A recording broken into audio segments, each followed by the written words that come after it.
Lord of Mysteries, The Arrival of the New Black Emperor by author Huo Yang. Chapter 771-781. Closing Remarks. Thank you all for accompanying author to the end of the story, and thank you for your support. Your companionship and support are author's greatest motivation. It's a wonderful experience, to be honest. We've never met, and we don't know each other well, yet we're closely connected by the power of words. Author is already very satisfied if he can bring some joy to everyone, help you relieve some stress, or at least help himself pass the boring time. At the end of this book, author will briefly chat about a few things.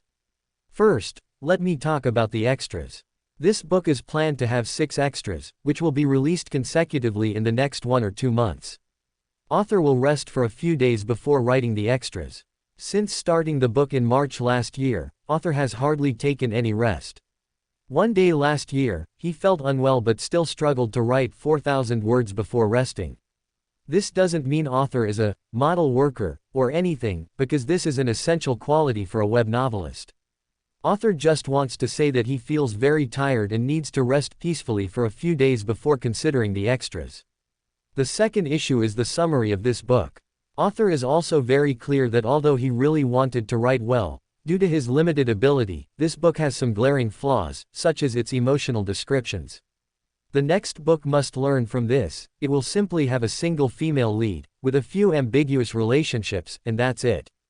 Author simply cannot handle dual female leads, so he won't court disaster. The third issue is the next book. 1 or 2 months ago, some readers already asked author about his plans for the next book. Author still plans to write a Lord of the Mysteries fan fiction for his next book. He has already communicated with the editor and it has basically been approved. The protagonist will follow the mystery prior pathway and is set to have some research into magic circles and spirituality. Magic circles also appeared in the original work, but not frequently. For example, the Belial family of the Abyss pathway has a family emblem that is a 5-pointed star and a ram's horn pattern. The 5-pointed star magic circle is a classic Western-style magic circle. Author plans to enrich this aspect of the elements and let the protagonist conduct some special research. The current writing plan is to start in Backland, and by chance, obtain an opportunity to join the Tarot Club when witnessing the Fool stealing the Blasphemy card. Afterwards, he will develop in the Raging Sea and establish influence in the North Continent. The new book is planned to start serialization in July, but the specific time will be decided then. Many readers said that the beginning of The New Black Emperor Descends was a bit weak. In fact, before writing this book, author had already failed 2 books in a row and was losing confidence. At that time, the psychological pressure was immense, and what was written under such circumstances was very mediocre. This time, author plans to spend a month meticulously polishing the beginning to see if there can be any improvement. Of course, improving the naming is very difficult. At that time, he might solicit everyone's help for the protagonist's honorific name, so please lend a hand. Finally, I still want to thank everyone for your continued support. When author was most confused, he persevered thanks to everyone's support and encouragement. He will strive to write a better book next time, which is the only thing author can give back to everyone. Oh, by the way, today is also June 1st. Happy Children's Day to everyone, and may you always have a pure childlike heart. I'm very sorry, the previous chapter author's note was accidentally set as a paid chapter by the author, and by the time the editor helped correct it, more than 800 people had already subscribed. The author deeply knows that these more than 800 friends who subscribed are the ones who like this book the most and trust the author the most. To express my apology, the first extra chapter will be free. The author knows that everyone has always been subscribing to this work and doesn't care about the few points, but this makes the author deeply ashamed, and it feels truly wrong not to do something. After much thought, this is the only way to express my apology. Thank you again for your support and trust. One day in the ad era, at the Wiccan Bioinformatics Research Institute in Europe. Dr. Augustine, dressed in a white research uniform with his full name and photo ID badge on his chest, looked at the report in his hand, sat motionless for a long time, and then said to his 3 students, "Don't leak this news for now. You should also be very clear that this news is truly astonishing. Originally, their research topic was to study the genetic part that causes AIDS and try to repair or modify the genes that lead to the formation of AIDS through genetic means to achieve complete immunity to such diseases. As a result, they unexpectedly found a set of genes that can make people instantly lose emotional control and become extremely brutal. Augustine and his students had already conducted inhumane live experiments, and multiple test results proved the authenticity of their research findings. No matter how gentle a person was, after stimulating that part of the gene, he would instantly turn into a cruel villain. Before this, people believed that human emotions were controlled by consciousness, but now, this cognition was about to be overturned. "Teacher, I thought of a practical value for our experimental results," said the student Belial. Augustine looked at the student with a high nose bridge and somewhat gloomy eyes. "You tell me." Belial said, "It can be used on the battlefield. It can make enemies kill each other." The other two students also became excited. The student André said, "That must be a very wonderful sight." "This is a good idea," Augustine said seriously. "Belial, you go make enough biochemical agents. André, you go prepare to purchase enough gas cylinders." Finally, he said to the third student, "North, you go plan the itinerary. We're going to the Eastern European battlefield. Oh, right, remember to purchase a few drones. We'll use drones to disseminate the biochemical agents." After the three students went out to work, Augustine picked up the report again and glanced at it. The basic composition of humanity is full of madness and distortion. He took out a lighter, burned the document, and then hurried downstairs to take a car home. Augustine's home was in the suburbs, an old house inherited from his family, with a tall Gothic building and a front yard with thick, high, knee-high lawns. There were many large trees full of green leaves, and the leaves rustled as the wind blew through them. Augustine opened the car window, and a warm summer breeze blew on him. The knee-high green grass seemed to ripple, making him feel infinitely comfortable and peaceful. In the backyard of the old house were tulips and azaleas of various colors. As the summer wind blew, these flowers swayed back and forth, truly looking like a sea of flowers. Augustine took a deep breath, hurried into the house, and said to his wife sitting on the living room sofa, "You just wait and see, I'm not as useless as you say. My career will change this world. All your arrogance and humiliation will become pale and ridiculous." He looked at his motionless wife, suddenly took a deep breath, and then said with deep affection, "I want to thank you, my dear, you awakened the demon monarch within me. This isn't a metaphor. Ever since we argued that day, I've felt some subtle changes happening within me. To be honest, this feeling is quite good. I used both of my competitors for experiments, and watching them beat each other and finally tear at each other was truly a pleasure. And the investor who liked to ramble and had no professional competence whatsoever, he died a quicker death, his neck bitten off by his own dog. I didn't expect before that being a bad person could be so enjoyable." Augustine looked at his wife. "You have nothing to say, right?" Amidst loud laughter, he went to the kitchen to prepare his dinner. Augustine's wife remained seated on the sofa. She wasn't silent because she didn't want to speak, but because a dagger was plunged into her chest, and her face even showed signs of decay. After Augustine finished dinner, he sat in the dining room not far from his wife, and ate his dinner while chatting with her. 3 nights later, in a military camp of a certain brigade on the Eastern European battlefield. The sentry detected the incoming drones and shot down the 3 drones with a night vision scope. However, after crashing, the drones suddenly emitted a lot of white mist. At first, the sentry thought it was guiding targets for bombing, but in the deep night, this guidance was not conspicuous. Then he thought it might be some kind of virus weapon, but these sprays were too little, and a gust of wind basically dispersed them. Finally, the sentry found that he could not determine the enemy's intention, so he reported the situation upwards. About a minute later, the company commander responsible for vigilance also did not make a clear judgment, but the mist was already very close to the barracks, so they blew the alarm whistle. Just as everyone was gathering and preparing to avoid the mist, a soldier suddenly seemed to go crazy, shouting, "Let this damn war end sooner." Then he began to curse the parliament and the president for being incompetent, and while cursing, he began to curse their commanders. Soon, the military camp became a chaotic uproar. It was unknown who fired the first shot, but the situation instantly spiraled into chaos, and people throughout the military camp started killing each other. They attacked soldiers of the same nationality with guns, daggers, and teeth, and the scene was extremely chaotic and bloody. And all of this was recorded by the drones in the air. More than half an hour later, friendly forces sent people to investigate and quickly fell into this great brawl as well. It wasn't until other brigades sent tanks and armored vehicles that this chaos was suppressed. At this time, the biochemical agent had basically been diluted in the air, only making people irritable, and would no longer cause the supporting soldiers to join that great brawl. In the past hour or so, more than half of the brigade stationed there suffered casualties.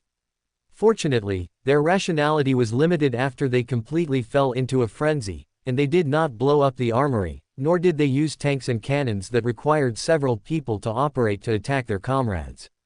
Otherwise, it would certainly cause casualties among the surrounding civilians. After returning to the laboratory, Augustine and his 3 students enjoyed their masterpiece through the drone footage. After watching all the footage, North suddenly said, "We can put chemical reagents into a densely populated city." "That's for later," Augustine smiled and pulled out the USB drive. "Next, I will go find a buyer. I think someone will definitely be very interested in this." Immediately, he contacted his old classmate Angus Gale, who worked in the Russian research department. But Angus Gale was on a business trip, and Augustine hinted that the strange infighting on the Eastern European battlefield not long ago was related to his recent research, so Angus Gale invited Augustine to meet in Moscow. The two agreed to meet in Gorky Park. After meeting, one of Angus Gale's actions made Augustine strange. He was actually wearing a priest's attire, with a cross solemnly hanging on his chest.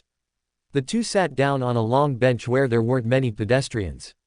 Augustine then asked, "Buddy, are you going to resign and become a missionary at a church?"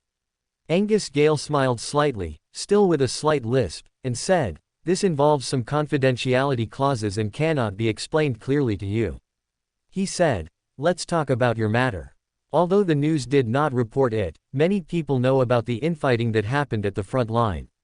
Currently, the investigation of the incident has basically concluded, but the cause and process are still very vague. "Our research has made a major discovery," Augustine spread his hands and said. "We have always thought that genes would only affect our body's physical structure. It might affect IQ and EQ, but abstract things like cognition, thinking, and emotions, once formed, are difficult to change. However, in my recent research, I found a gene that can change an adult's emotions, and it's a fundamental change. No matter how much of a gentleman or lady they were before, they will become a volatile madman. You should know what this means." Angus Gale looked at his old classmate for a second or two before saying, "So, humanity has gained another means of harming its own kind. Don't be so pessimistic, buddy." Augustine smiled easily. "We can use this method against our enemies. Old friend, do you remember our discussions about nuclear weapons when we were in school?" Angus Gale re-examined his friend. At first, the Americans also intended to use them against their enemies. Augustine was silent for a few seconds before asking, "So, you're not going to help me seek government investment, are you? You have no idea what kind of changes are happening in this world." Angus Gale said seriously, "The human world is already chaotic enough, don't add more trouble to humanity." Augustine was silent for a few more seconds before saying, "You seem to have made some huge discovery recently too." "Yes." Angus Gale rubbed his face with both hands before saying, "Although it violates relevant regulations, I still have to tell you that we found many shocking things in Chernobyl. You might not know, but just over 10 days ago, all unexploited oil in the world suddenly vanished without a trace. Since then, countries have been using their oil reserves, but no one dares to make this news public." Augustine seemed to suddenly realize something. 15 days ago. You know. Angus Gale was a little surprised. Augustine took a deep breath. "Do you believe inner evil is contagious?"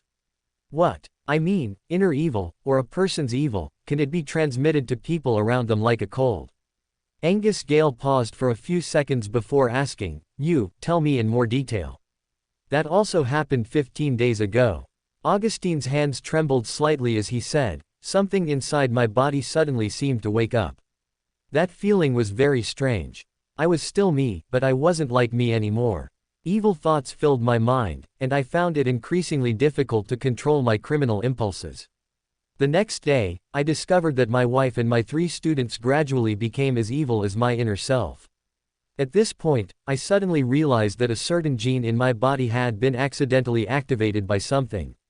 Not only do I have this gene, but my wife, my students, and you, old buddy, you must have it too.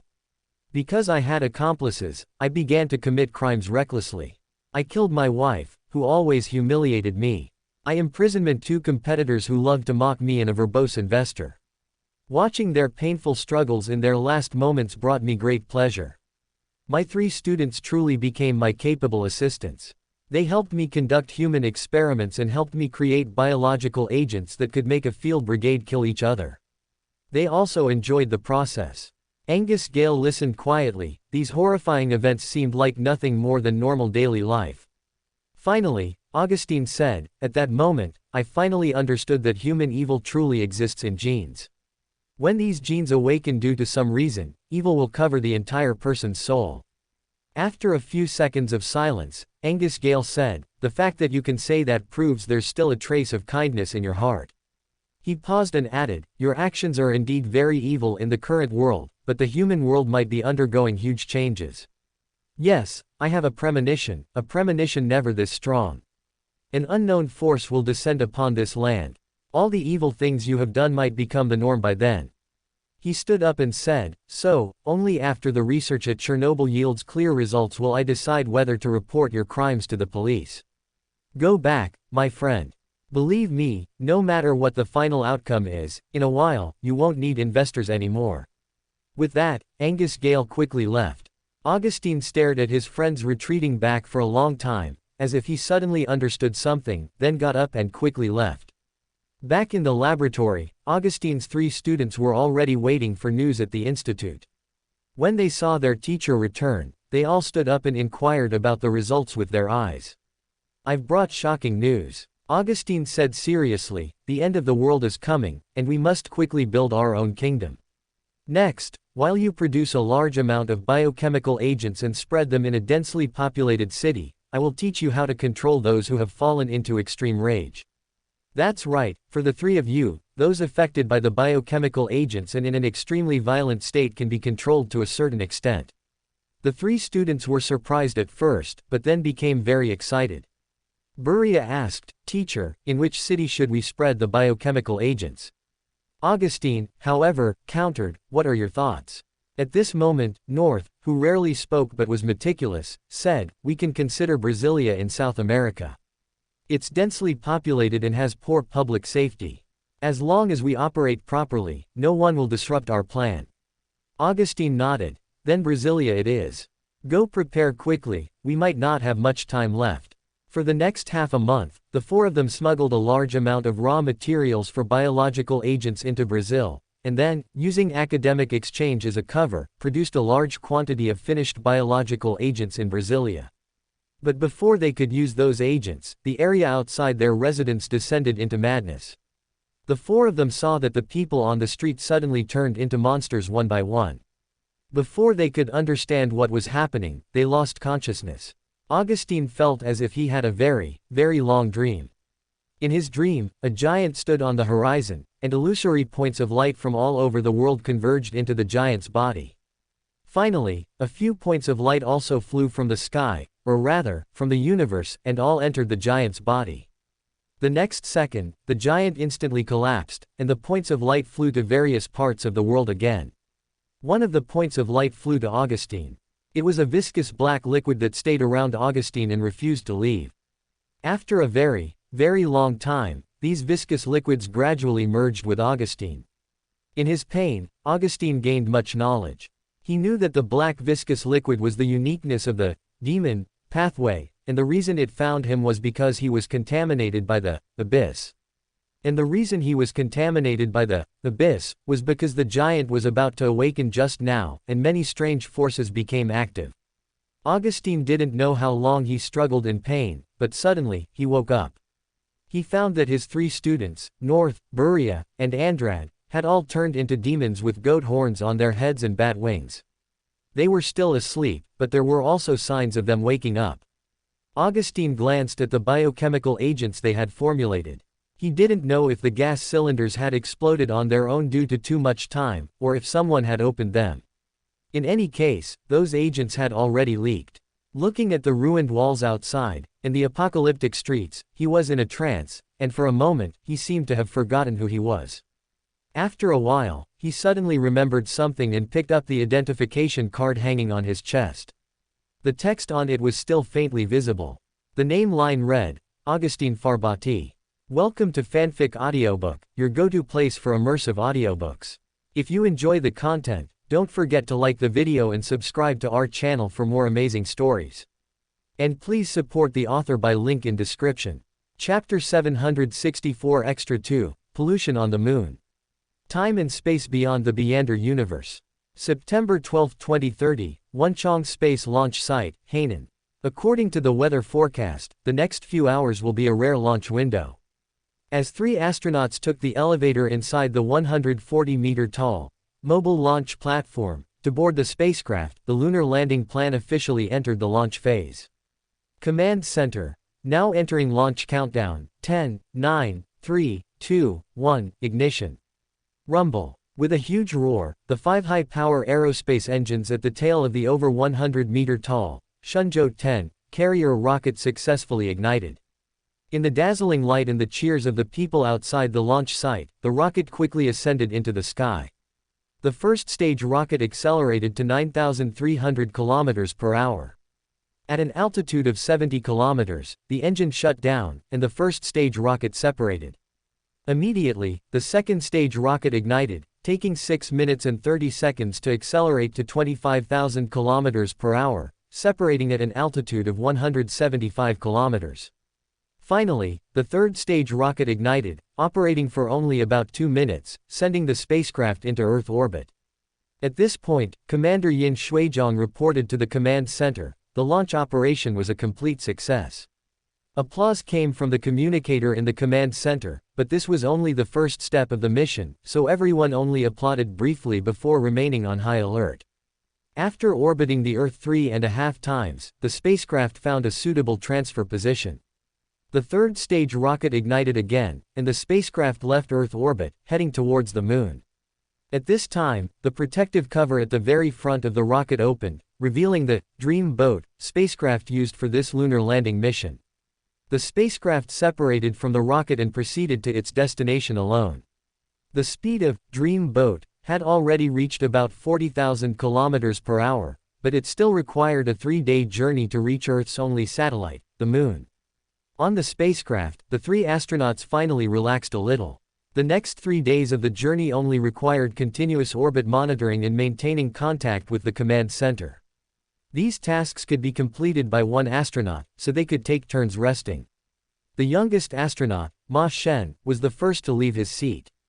In a state of weightlessness, he looked out into space through the porthole and couldn't help but exclaim, "It's truly beautiful."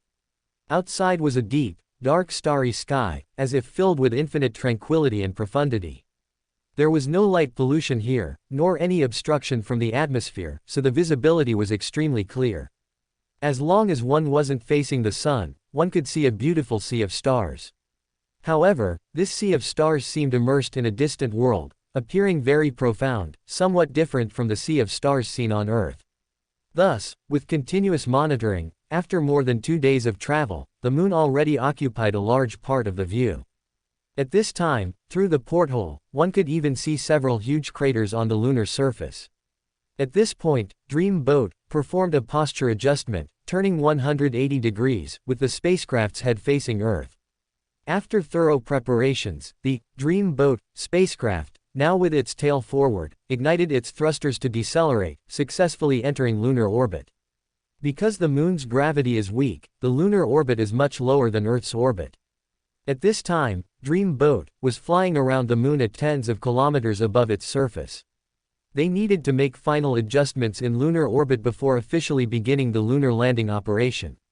Ma Shen, as usual, utilized his rest time to lie by the porthole and look at the scenery outside. It was a desolate planet, appearing to have no life whatsoever. Suddenly, something in a certain crater seemed to move. Ma Shen quickly adjusted his position to find the moving object. He found nothing. Soon, the Dream Boat spacecraft circled the moon again. Ma Shen went back to carefully observe the same crater, but still found nothing. Ma Shen wondered, had he experienced a hallucination just now? Suddenly, a hand patted Ma Shen, startling him. He turned around and saw Commander Yin Shuizhong. "Boss, you scared me to death." Yin Shuizhong smiled. "So timid. Go to the service module and get box number 6. The Dream Boat spacecraft is mainly composed of 3 modules: the lunar lander, the command module, and the service module. A series of operations for the spacecraft are mainly completed in the command module. The service module is composed of 2 parts. One part includes aerospace engines, fuel tanks, gain antennas, 4-way thrusters, oxygen tanks, etc., and the other part stores necessary supplies and provisions. When Ma Shen brought box number 6, Commander Yin Shuizhong said to another astronaut, Luo Rui, who was on duty, temporarily shut down all communicators. Luo Rui was slightly stunned but immediately carried out the order. Only after all communicators were shut down did Yin Shuizhong say, "Before you rest, I need to convey a top-secret document to you and explain Order 0 to you." Ma Shen and Luo Rui were slightly stunned, immediately realizing that this lunar landing mission also had a secret task. Yin Shuizhong began to narrate. During the Chang'e 3 mission, the camera captured an object moving at high speed on the lunar surface. Because the image was blurry and fleeting, it was uncertain whether it was an extraterrestrial life form, so the news was not announced to the public. Therefore, in the Chang'e 4 and Chang'e 5 feet missions, there were tasks to search for high-speed moving objects. In the Chang'e 5 feet mission, the relay satellite finally observed the object again. We named it the Lunar Mobile Object. After 48 seconds of observation, it was basically determined that the object had no intelligence, but its destructive potential was very high. If the lunar lander were to be struck by it, it would suffer very serious damage. So if a lunar landing operation were to be carried out, it was necessary to first investigate what it was and how to solve this problem. Immediately, another problem arose. People who repeatedly watched the video sent back by the relay satellite all experienced varying degrees of mental problems, and some even went mad 2 weeks later. It can be basically confirmed that the mental problems they experienced were caused by watching the video about the lunar mobile object. The opponent's appearance might contain unknown mental harm. Ultimately, the space agency determined that this information and video were not suitable for public disclosure. Ma Shen and Luo Rui were both surprised. This type of etiology was unheard of. The commander continued to narrate. At this time, the space agency established contact with NASA, asking if they had encountered similar situations during their lunar landings in the last century. As a result, NASA did not respond. After multiple inquiries, NASA finally replied, "Why do you think we stopped lunar landing operations?" Luo Rui understood. They also encountered the same problem. Apparently so. The commander said, and apparently they were unable to solve the problem, and therefore interrupted the lunar landing plan, failing to establish a temporary base on the lunar surface. Then we had no choice but to solve this problem ourselves, and subsequently launched 3 more artificial satellites to continuously monitor the lunar mobile object, and conduct a more detailed analysis of it. First, researchers discovered that the lunar mobile object actually had illusory characteristics, often appearing not to be in the real world. At the same time, the satellite also made many attempts. Conventional weapons, electromagnetic weapons, and radioactive weapons, etc., had almost no effect on it. For a time, it became the biggest challenge for the lunar landing mission, and our research on it made no progress. Yin Shuizhong took a deep breath and continued. At this time, a civilian named Zhou Mingrui stated that he knew exactly what it was. Initially, the space agency did not pay much attention to his words, but because no solution had been found, Zhou Mingrui was invited to join the research team. The solution he provided was also very strange: to launch a copy of the Constitution we are currently using at the opponent. Ma Shen opened his mouth. Is it the Constitution, not a scripture? Luo Rui also laughed along. I also think launching a Buddhist scripture seems more reliable. Yin Shuizhong smiled. This was indeed a strange proposal. When the proposal had been around for 3 months and no solution had been found, the space agency, with the idea of trying anything, carried a copy of the Constitution on the experimental spacecraft while conducting other experiments. The result was very surprising. The same batch of weapons used for the experiment still yielded no results, but when the Constitution was launched at the opponent clearly made an evasive movement. To verify this experimental result, we sent several more copies of the Constitution to the Moon, and the lunar mobile object made evasive movements every time. This time, Ma Shen's mouth opened even wider, and Luo Rui also felt very surprised. Yin Shuijiang said, only then did the space agency begin to take Zhou Mingrui's proposal seriously. The director even personally went to inquire about the underlying principle. According to Zhou Mingrui, the monster on the Moon is a projection of another universe's monster. He saw that the two team members did not understand his meaning, so he further explained, you should all have heard of such a hypothesis. The universe we are currently in is actually a projection of another higher dimensional universe. Just like a three-dimensional object is photographed and then displayed on a screen, it becomes a two-dimensional image. The projection of that monster is similar to this theory.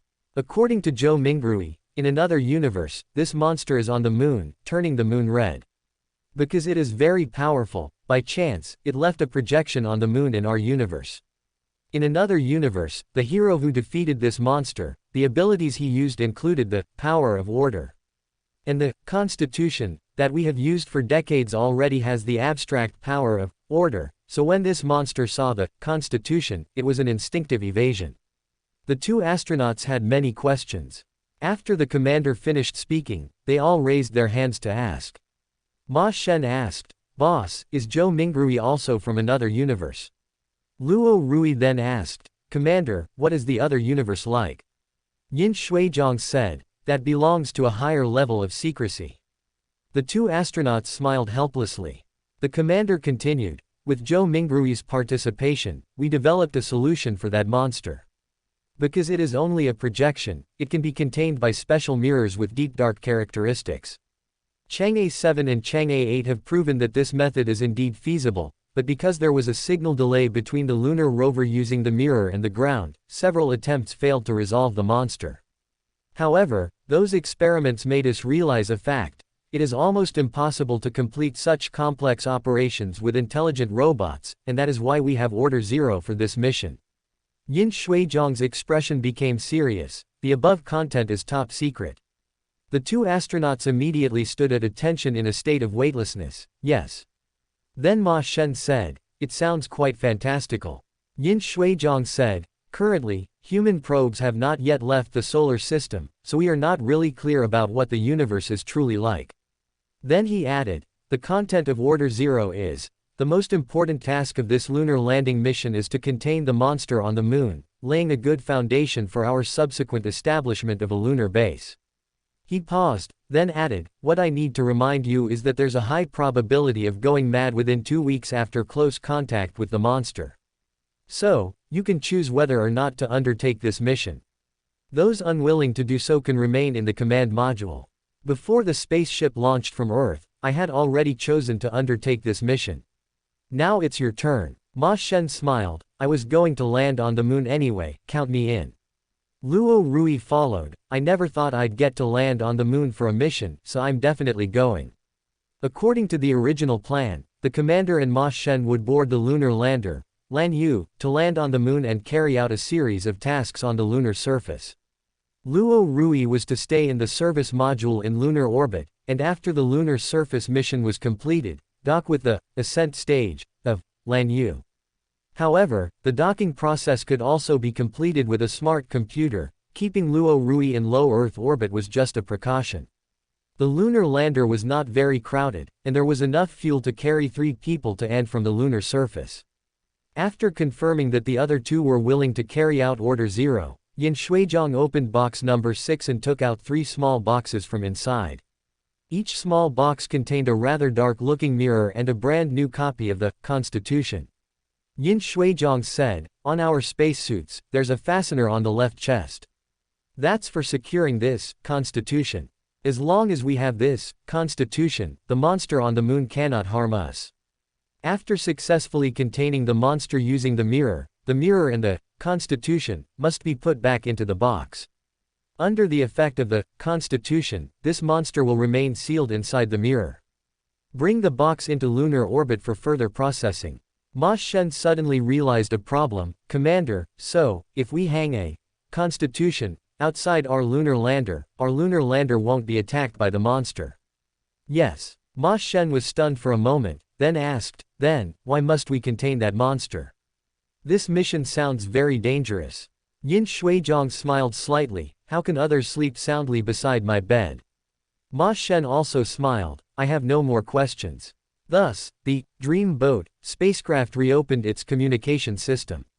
After the three took turns resting, the lunar lander separated from the spacecraft and began its lunar landing operation. The Lan Yu lander was mainly divided into two parts, the ascent stage and the descent stage. The three astronauts operated the landing in the ascent stage.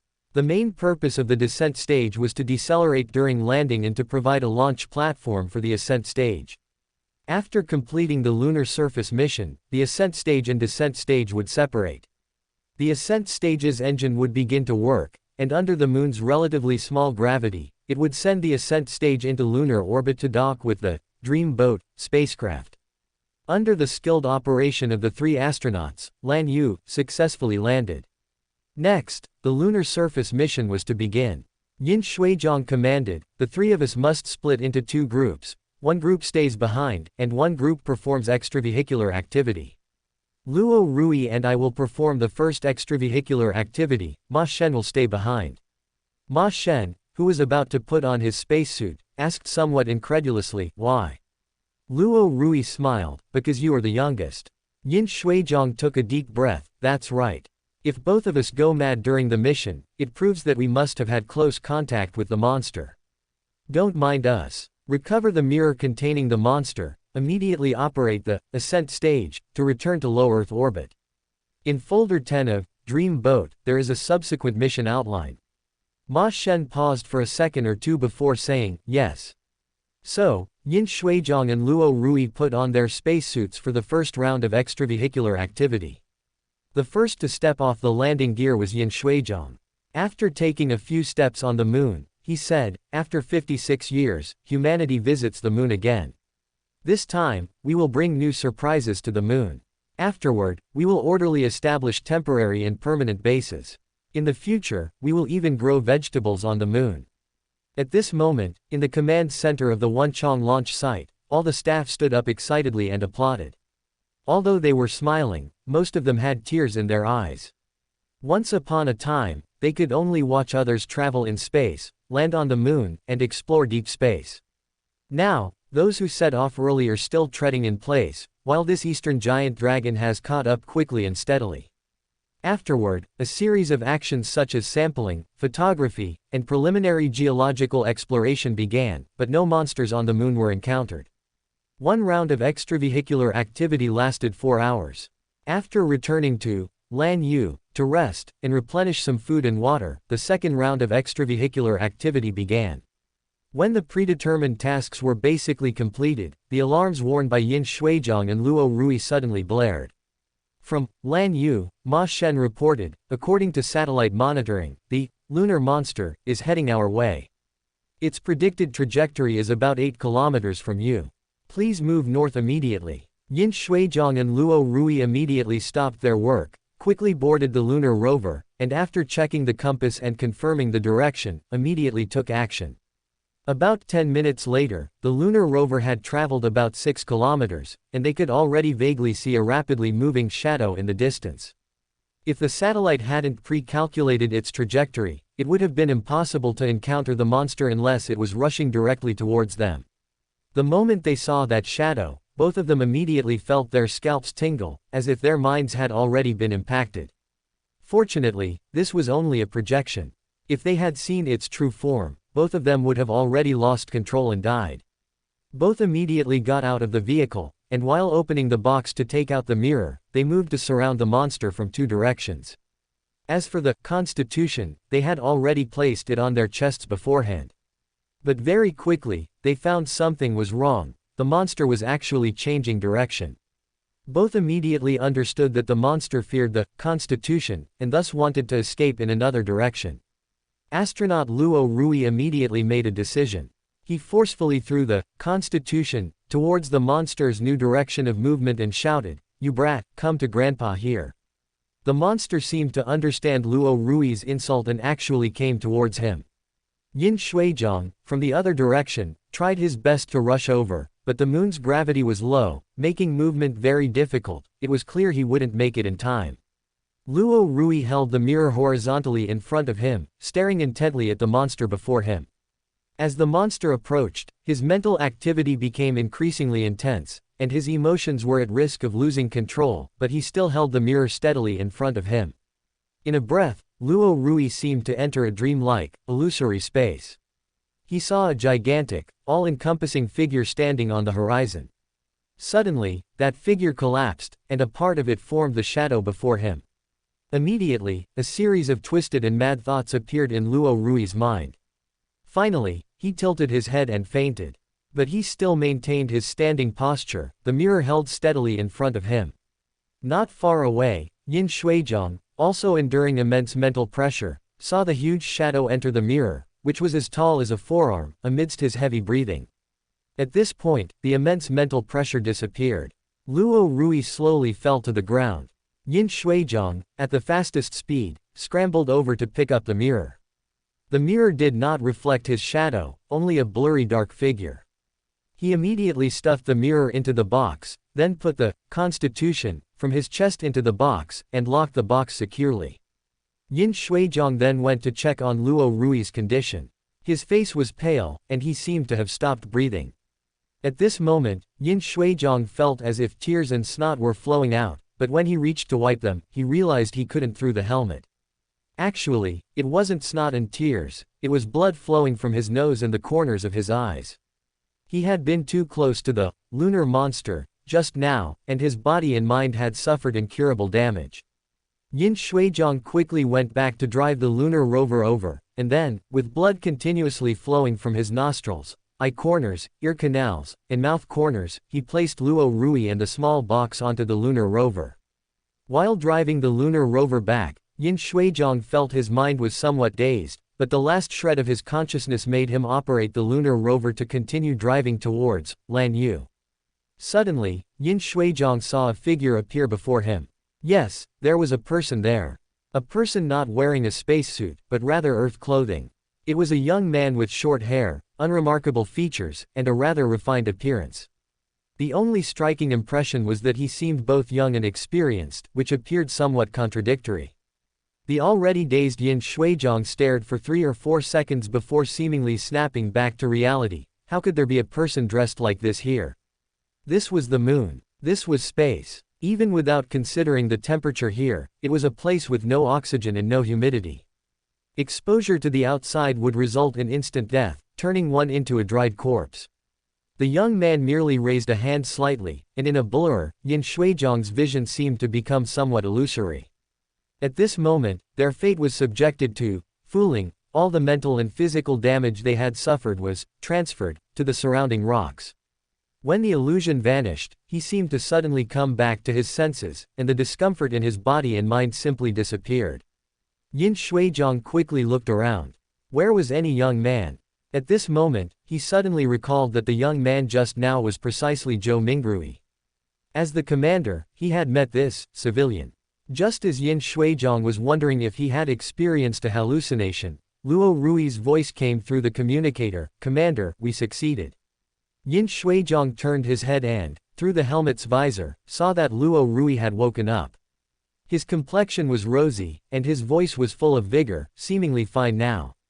"Yes, we succeeded." Yin Shuizhong still found it somewhat unbelievable. He had just been prepared to die, planning to get off the lunar rover once close enough to Lanyu, allowing Ma Shen to retrieve the briefcase containing the mirror and the Constitution. At this moment, he took a deep breath and, through the communication system, said to Ma Shen, "Begin preparations for returning to lunar orbit." On Dream Boat, there was a launcher that would push the box containing the monster away from the moon, eventually leaving the solar system, drifting in the quiet, dark universe forever. More than an hour later, Zhou Mingrui, standing on the lunar surface and watching the Dream Boat spacecraft ascend, whispered, not having Beyonder power is not necessarily a bad thing. After speaking, he disappeared from the lunar surface, from this universe. 4 days later, Dream Boat successfully returned to Earth. China's lunar landing mission was a complete success, and none of the 3 astronauts who carried out Order 0 experienced mental breakdowns. Later, these 3 astronauts witnessed the completion of the lunar base, witnessed breakthroughs in technologies like the utilize of lunar soil to produce pure water, and also witnessed the beginning of lunar colonization. The era of solar system development had begun. Chapter 765 Extra 3, The Princess and Prince of the Atlantis Empire. Many years after the Creator left Earth, in the Atlantis Empire, Anju Special Administrative Region. Inside the city's teleportation array, a handsome man and woman emerged. One wore an Atlantis-style long dress, and the other a long robe of the same style. Both appeared to be around 20 years old, with delicate and beautiful faces. The woman was named Evangeline, inheriting her mother's golden hair and gem-like eyes. The man was named Richard, inheriting his mother's brown hair and his father's beautiful black eyes. As he stepped out of the teleportation array, he said, "My mother says this is a very nice city." Evangeline nodded slowly, glancing at the 2 small suns in the sky. The temperature is just right, neither too hot nor too cold. The Anju Special Administrative Region is not on Earth. It is a planet beyond the Milky Way galaxy, located in a stable binary star system. The 2 stars vary in size, with the smaller star orbiting the larger one. The Anju planet orbits the smaller star, so the 2 suns in the sky are one small star and one large star. Because the large star is further away, it appears to be about the same size as the small star. Although this place is very, very far from the solar system, it is connected by convenient teleportation arrays, allowing even ordinary people to travel here from the solar system in just a few minutes. And because it is warm like spring all year round, many people have settled here, forming a sizable city. Evangeline and Richard, the siblings on their journey, first sat down at a roadside beverage shop, each ordering a drink, listening to people chat, and sometimes joining in. This was the method their imperial father taught them before their departure to gather information about a city, listen more, observe more, and ask more. Currently, over 30 planets belong to the territory of the Atlantis Kingdom, which is already a vast interstellar empire. And Evangeline and Richard, at their parents' suggestion, began their journey. This is their first stop, and their goal is to travel to every planet in the empire. They soon heard about some excellent scenery on this planet, and its global railway line is very famous throughout Atlantis. But this planet seemed to be just an ordinary tourist city, with nothing particularly special about it. After finishing their drinks, the 2 casually walked down the street. Evangeline looked at the surrounding Atlantis-style buildings and said, "Why did both mothers want us to choose this as our first stop?" "I'm also thinking about that," Richard scratched his head. "If only my mother had suggested it, there would definitely be unique scenery here. But it's very unusual for Audrey, who rarely looks at the stars, to also have such a suggestion." Normally, Richard would refer to Furs as Empress Mother, and the other Empress as Empress Mother Audrey. Evangeline did the same, referring to Furs as Empress Mother Furs. However, if they were outside and not attending official events, they would simply call them Mother. Evangeline also clearly knew that her mother must have hinted at something, so she diligently searched, hoping to find something unique on the street. But this place was similar to Anju. There was bound to be an elf-style restaurant on the street, as well as an Atlantis-style clothing store run by Loan people, an electronics store opened by Fursak people, and bars opened by Fenaport people, and hotels and couple restaurants opened by Intis people. There was also bound to be a snack street in the city. If it weren't for the 2 suns in the sky, they wouldn't have felt at all that they had left Earth. After searching half a street, Evangeline said somewhat impatiently, "Forget it, let's stop searching. Let's go see what's fun here first." Richard smiled and said, "I agree." So, both of them looked towards the game arcade not far away. They had their own game arcade in the palace, and sometimes their imperial father would even play a game with them. Initially, they thought game arcades were quite boring, until one day in Anju, they saw the lively scene inside a street arcade and realized what game arcades were truly like. However, in Anjou, everyone recognized them, and they were always accompanied by a butler or servants, so they dared not enter a game arcade. But it was different here. Here they were not a princess and a prince, but two ordinary tourists. However, they quickly left the arcade after entering, because Richard accidentally crushed a billiard table in half while playing billiards with a teenage boy. It was then that they realized that the toys in the palace's game arcade were all reinforced. So, after Evangeline paid for the damages, she quickly led her brother away amidst the surprised gazes of the people. The two smiled helplessly, deciding to try something else. After sampling some local delicacies, they prepared to embark on a global journey. Initially, they planned to take the global train, but then they thought it would be boring to stay in the carriage for so long, so they bought tents and other equipment, intending to hike around the world along the railway. The siblings were naturally angels, so they didn't have to worry about food and drink, and wild beasts couldn't possibly threaten them. Anyway, they had plenty of time now, so they could travel around the world at a leisurely pace. Even if they didn't want to continue walking halfway through, they could utilize their Beander abilities to return to this city. The siblings set off enthusiastically. Although they tried to slow down, they still walked over 50 kilometers in 1 hour. Here, they could already see some indigenous villages. When they studied history, they learned about the Interstellar Colonization Act, enacted by their imperial father. The act explicitly states that if a planet to be colonized has intelligent life, all land for colonization must be traded fairly and legally with the local indigenous people. Unless the other party actively attacks, indigenous people cannot be arbitrarily killed. They all have basic personalities and enjoy basic rights to life.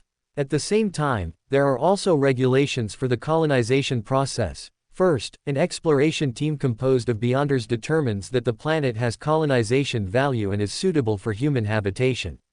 If it only has colonization value but is not suitable for human survival, then one must pray to the Creator to transform it into an environment suitable for both humans and local indigenous people. If it were other deities, achieving this might require certain trade-offs, but the Creator has no such worries at all. Even if a planet's air is poisonous, or even if it has no atmosphere, people can still survive on that planet just as they would on Earth after arriving. After solving the environmental issues, the vanguard troops also needed to communicate with the indigenous people and explain the principles of Atlantis colonization to them. Only then would officials who understood the planet's language be stationed there to trade land with the indigenous people and build colonial cities. Finally, the planet would be systematically incorporated into the rule of Atlantis. After long-term investigation, officials would form a report clarifying the main function of the planet. For example, several planets have been found to have oil or oil-like mineral deposits. Currently, the Atlantis Academy of Sciences is developing high-power aerospace engines, and manned aircraft projects will soon be realized. The next step is how to develop them. Generally, local indigenous people do not have the corresponding development technology. In such cases, it is still necessary to trade with them, help them with infrastructure, and then obtain local resources. This not only allows for the acquisition of resources but also enables the dumping of excess domestic production capacity. Some civilizations have a high level of scientific and technological advancement, with some even developing outer space. For such civilizations, those who interact with them are basically Beyonders. They sell them teleportation arrays, Beander potions, Beander healing, and so on, obtaining advanced technology from them to effectively supplement and reference Atlantis's technology. Of course, due to different customs and beliefs, some conflicts are bound to occur. At this point, it is the turn of the Atlantis Angels and Sequence 3s to appear. They will demonstrate their miraculous abilities to the indigenous people, and the indigenous people will basically regard them as new deities. This not only solves problems but also provides a certain number of anchors for high-sequence Beyonders. The Anjou planet is similar to other planets. The indigenous people here get along quite well with the Atlanteans, so there is no need to worry about attacks from the indigenous people. The siblings thus walked freely and spontaneously, stopping to admire the beautiful scenery around them, and sometimes even leaving the railway line to visit mountains and lakes. They traveled, stopping and playing, for 4 days, and both siblings were very happy, as this unconstrained way of traveling made them feel the taste of freedom. On the morning of the 5th day of their journey, they set off as usual, bathed in the sunlight. After walking for a while, they encountered a large train station. The global railway line on this planet also has stations along its route. The main reason for setting up stations is to conduct some transactions with the local indigenous people. Before Atlantis developed this place, the technological level of this planet was not high, but this planet had many scarce mineral deposits for Earth people, such as gold, silver, rare earths, and so on. Not to say they were everywhere, but almost every river had large amounts of gold dust, and you could dig up silver ore just by digging a random pit. So Atlantis traded industrial products with the local people for gold and silver, and for a time, Atlantis achieved gold freedom. The empire's currency was almost no longer dared to be tied to precious metals, but was instead preparing to be tied to the annual electricity generation. However, train stations that traded with indigenous people were generally very small, while the station before them was very large. Another strange reason was that there was no one in the station. Why was such a large station built here with no staff? Clearly, this station was one with a confidential purpose. Most trains did not stop here, only a certain confidential train would stop here. Behind the station, there was also a flat road that led all the way into the deep mountains. The siblings, curious, walked along the road into the deep mountains. Both sides of the road were lined with unique trees of this planet, completely obscuring the surroundings. Walking on such a road gave the illusion that this world had only this one path before them. Suddenly, a man in a white robe, barefoot, ran out of the woods. When he saw the siblings, he first showed a surprised expression, then rushed towards them with some joy, making ah-ah-yee-yee sounds. Immediately after, several people in Atlantis uniforms caught up from behind. They pressed the man in the white robe to the ground and arrested him. The siblings did not intervene, as they did not know what the situation was. The man pinned to the ground still only made ah-yee-yee sounds, sounding very happy, until he was kicked hard, and then he started to cry. After the man was arrested, the leader of the uniformed group asked Evangeline and Richard, "Who are you?" Evangeline smiled and said, "We are tourists." The leader carefully scrutinized the two before saying, "Do not go any further." With that, they left with the man in the white robe. After they had gone far, the siblings exchanged glances, both seeing excitement in the other's eyes. Evangeline asked, "Did you notice? Their badges are from the Institute of Biological Research." Her younger brother Richard nodded repeatedly. "I also noticed that there is a Beyonder among them."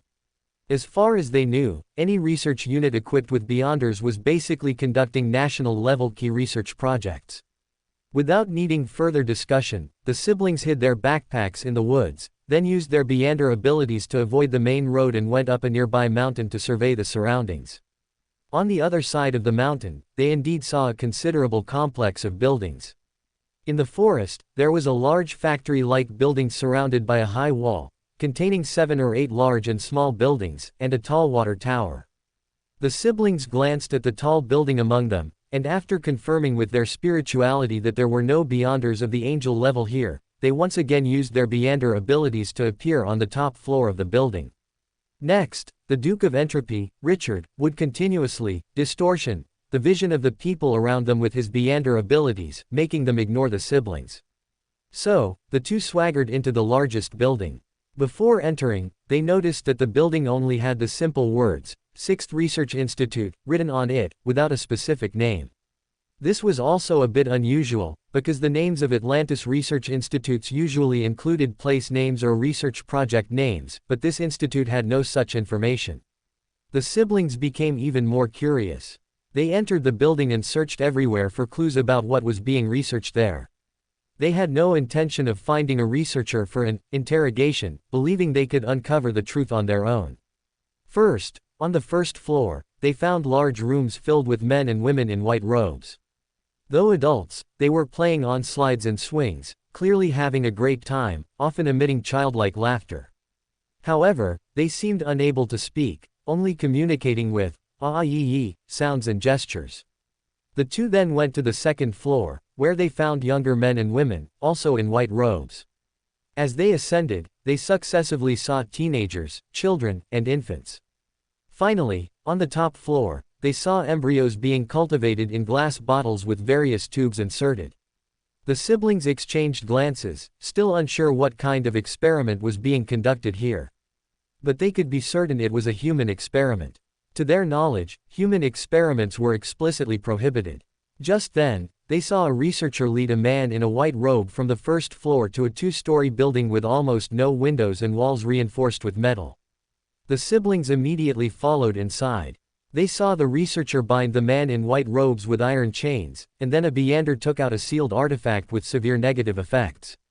Under the influence of the negative effects, the man in white robes became very emotionally unstable, starting to scream hysterically, not far from madness.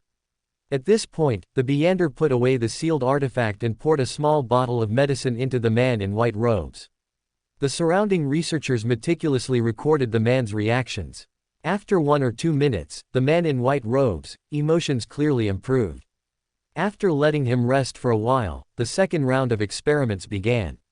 Again, the sealed artifact was used to influence the man in white robes, but this time the influence lasted longer.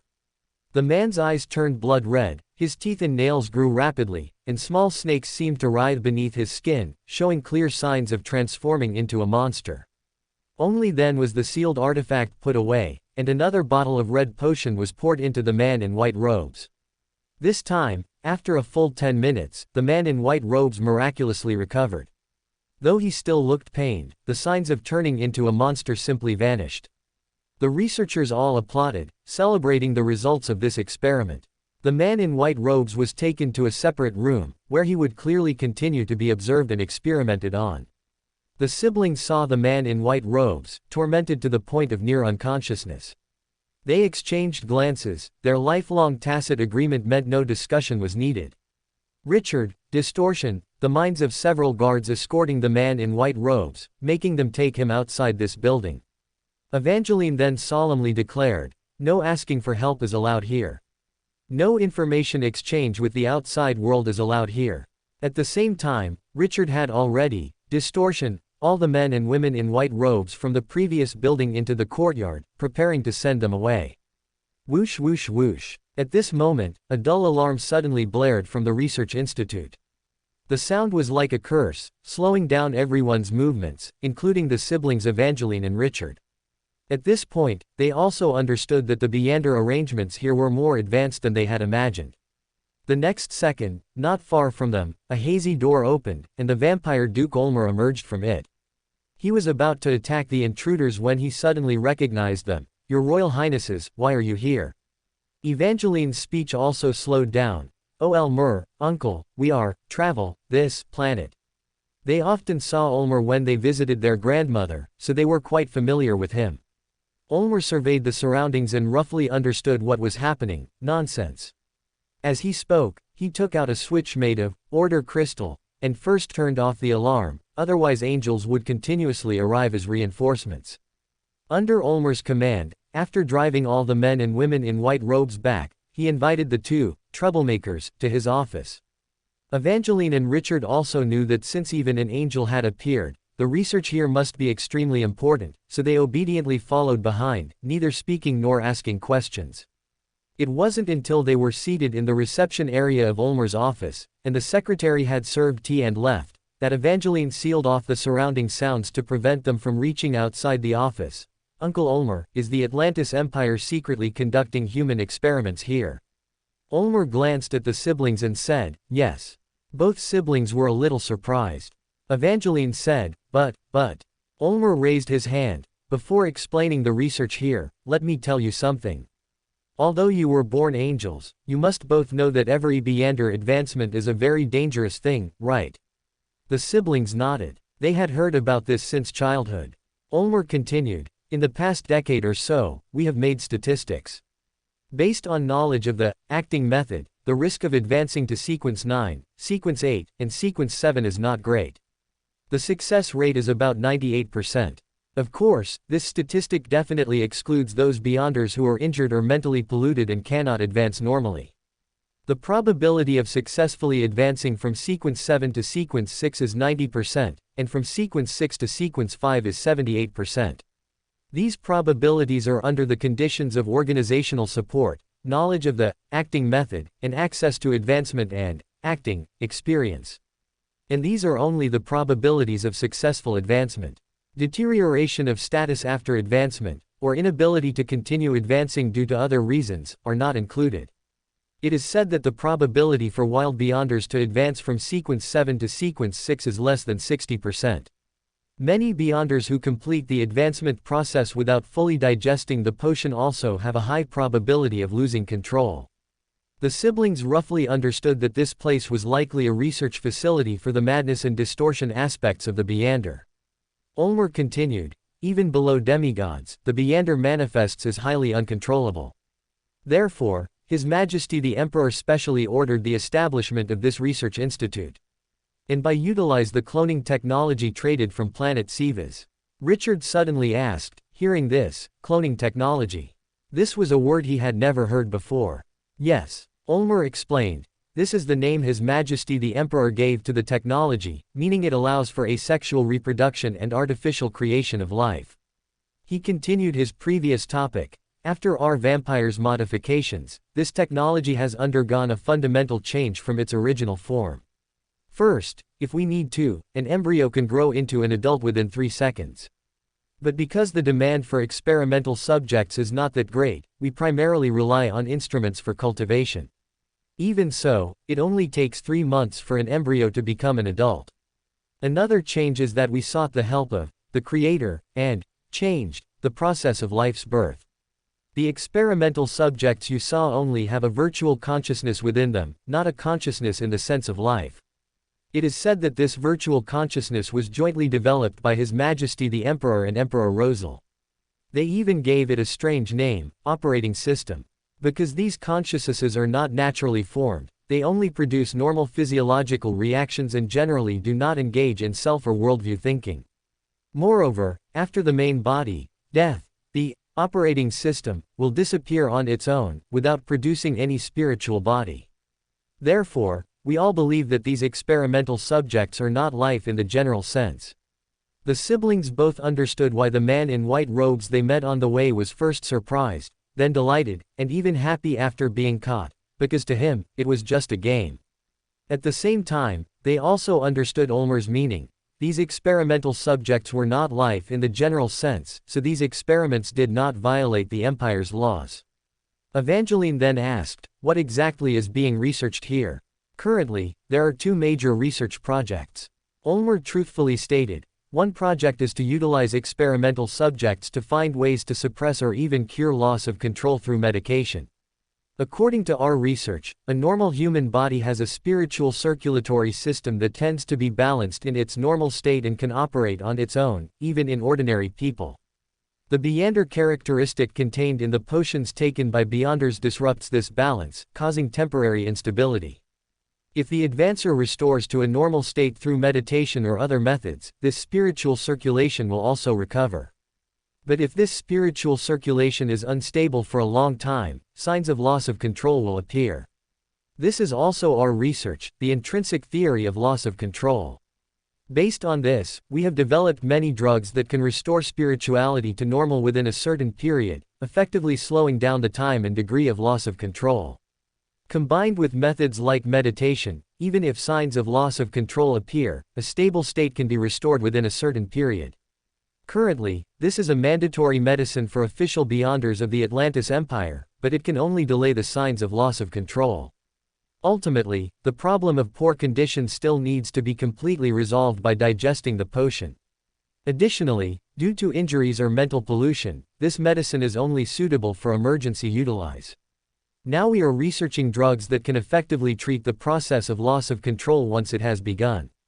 Currently, the general idea is clear. In addition to restoring the normal spiritual circulation, it is also necessary to treat the damage to the mind and body to achieve the goal of terminating or delaying loss of control. Richard asked somewhat incredulously, so, we are about to defeat loss of control? No, it just means we have certain means and are working hard to treat loss of control as a disease.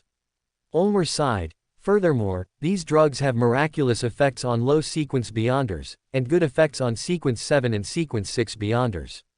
For patients at sequence 5, the effect is very limited, and for sequence 4 and above, there will be no effect at all. Fortunately, at this level, an angel can be found for help in a short time. So we have another research direction. Ulmer's expression gradually became serious. The second research direction is finding a method to make Beander characteristic fundamentally controllable.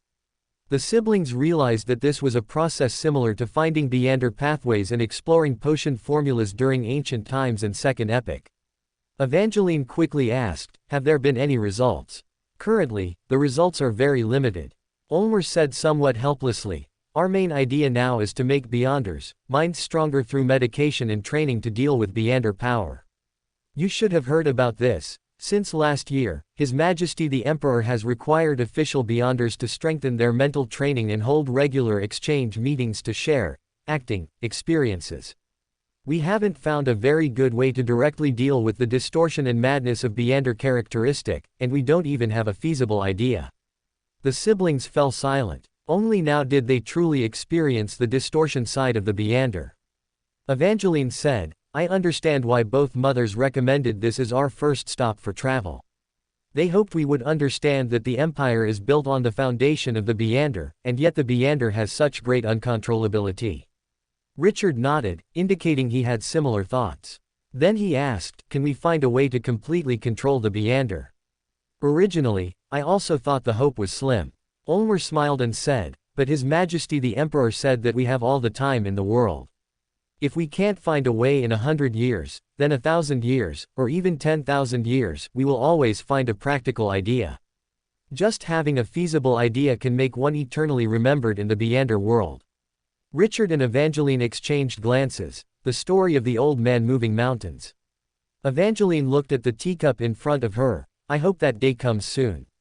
Chapter 766, Extra 4, The Mysterious Three Kingdoms. The 7th year of Guang. In Yu Province, in a desolate wilderness, two large armies stood in confrontation. One side had a numerical advantage, wearing yellow turbans, but their clothes were tattered, and their weapons were mostly farming tools. This was a main force of the Yellow Turban army. Although the other side was outnumbered, they had warhorses, armor, and excellent weapons such as precious swords, long spears, and powerful crossbows. This was the elite force led by Lu Yan, the governor of Yu Province, who had come to intercept them. Just as Lu Yan was discussing tactics with his advisors, preparing to launch a charge, he saw strong men from the rear of the Yellow Turban army bringing a high platform. On the platform stood a middle-aged man dressed in black robes, holding an iron sword, and also wearing a yellow turban around his head. His expression was cold and indifferent, his outer robe covered in talismans, exuding an unapproachable aura. As the middle-aged man was carried to the front line, Lu Yan's subordinates recognized him. It was General of Heaven, Zhang Zhao. Lu Yan was about to give the order to attack, but his warhorse suddenly showed signs of shrinking back. The governor was slightly stunned. This warhorse had accompanied him through many battles, never once showing fear. Why was it acting so unusually today? In a flash, General of Heaven waved his iron sword, took 7 star steps on the high platform, swaying his head and muttering incantations.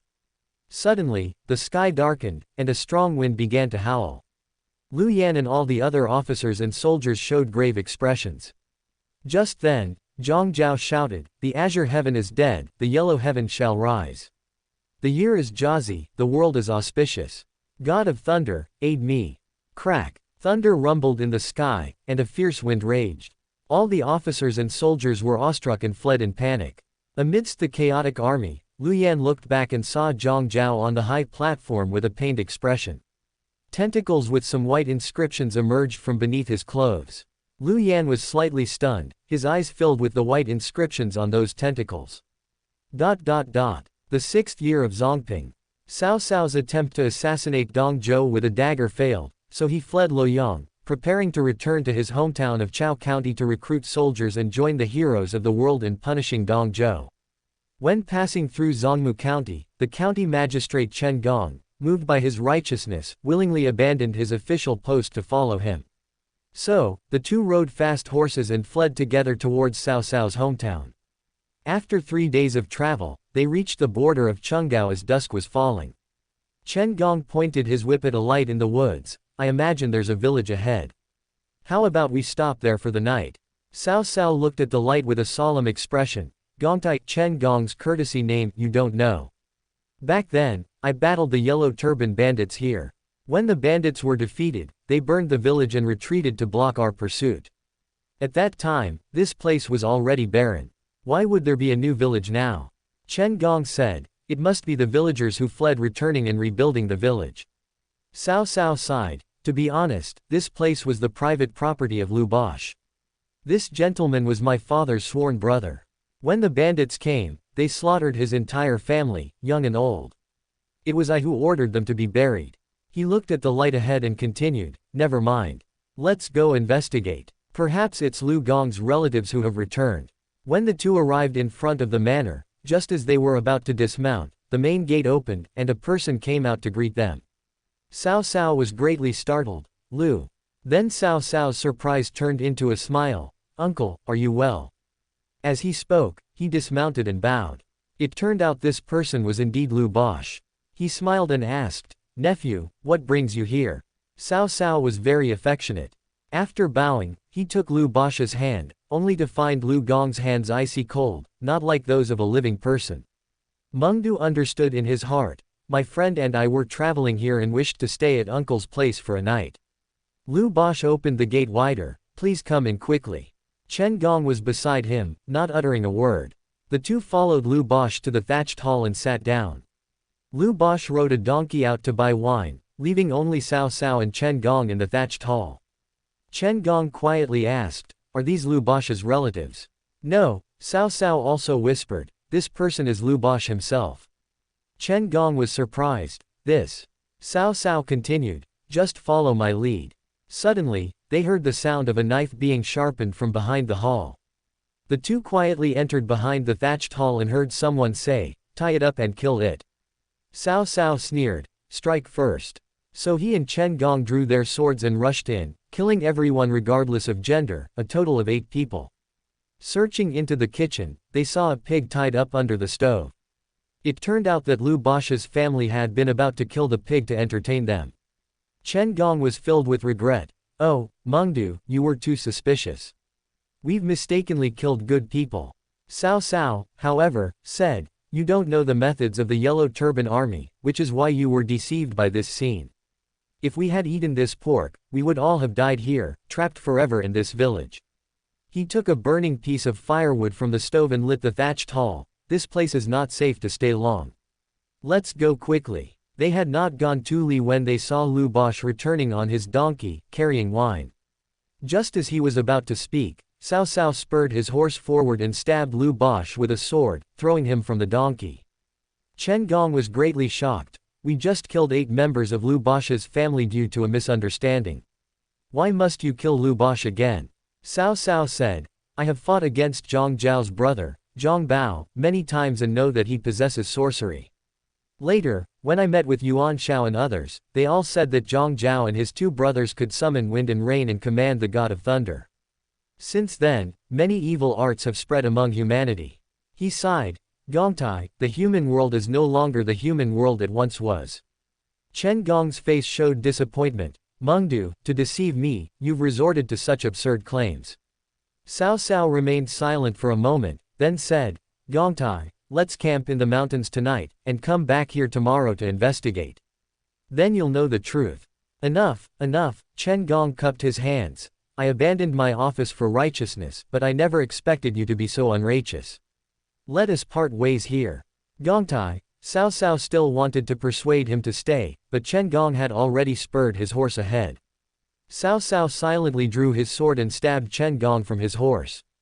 Chen Gong fell to the ground, his face full of confusion. Cao Cao said coldly, I would rather betray the world than let the world betray me. Chen Gong died, falling to the ground. Cao Cao spurred his horse and rode away. A short while later, Lu Bosch, covered in blood, stood up, brushed the dust from his body, placed Chen Gong's corpse on the donkey, and carried it back to the manor. The thatched hall that had been on fire showed no trace of flames, and Lu Bosch's family was still discussing how to kill the pig to entertain guests.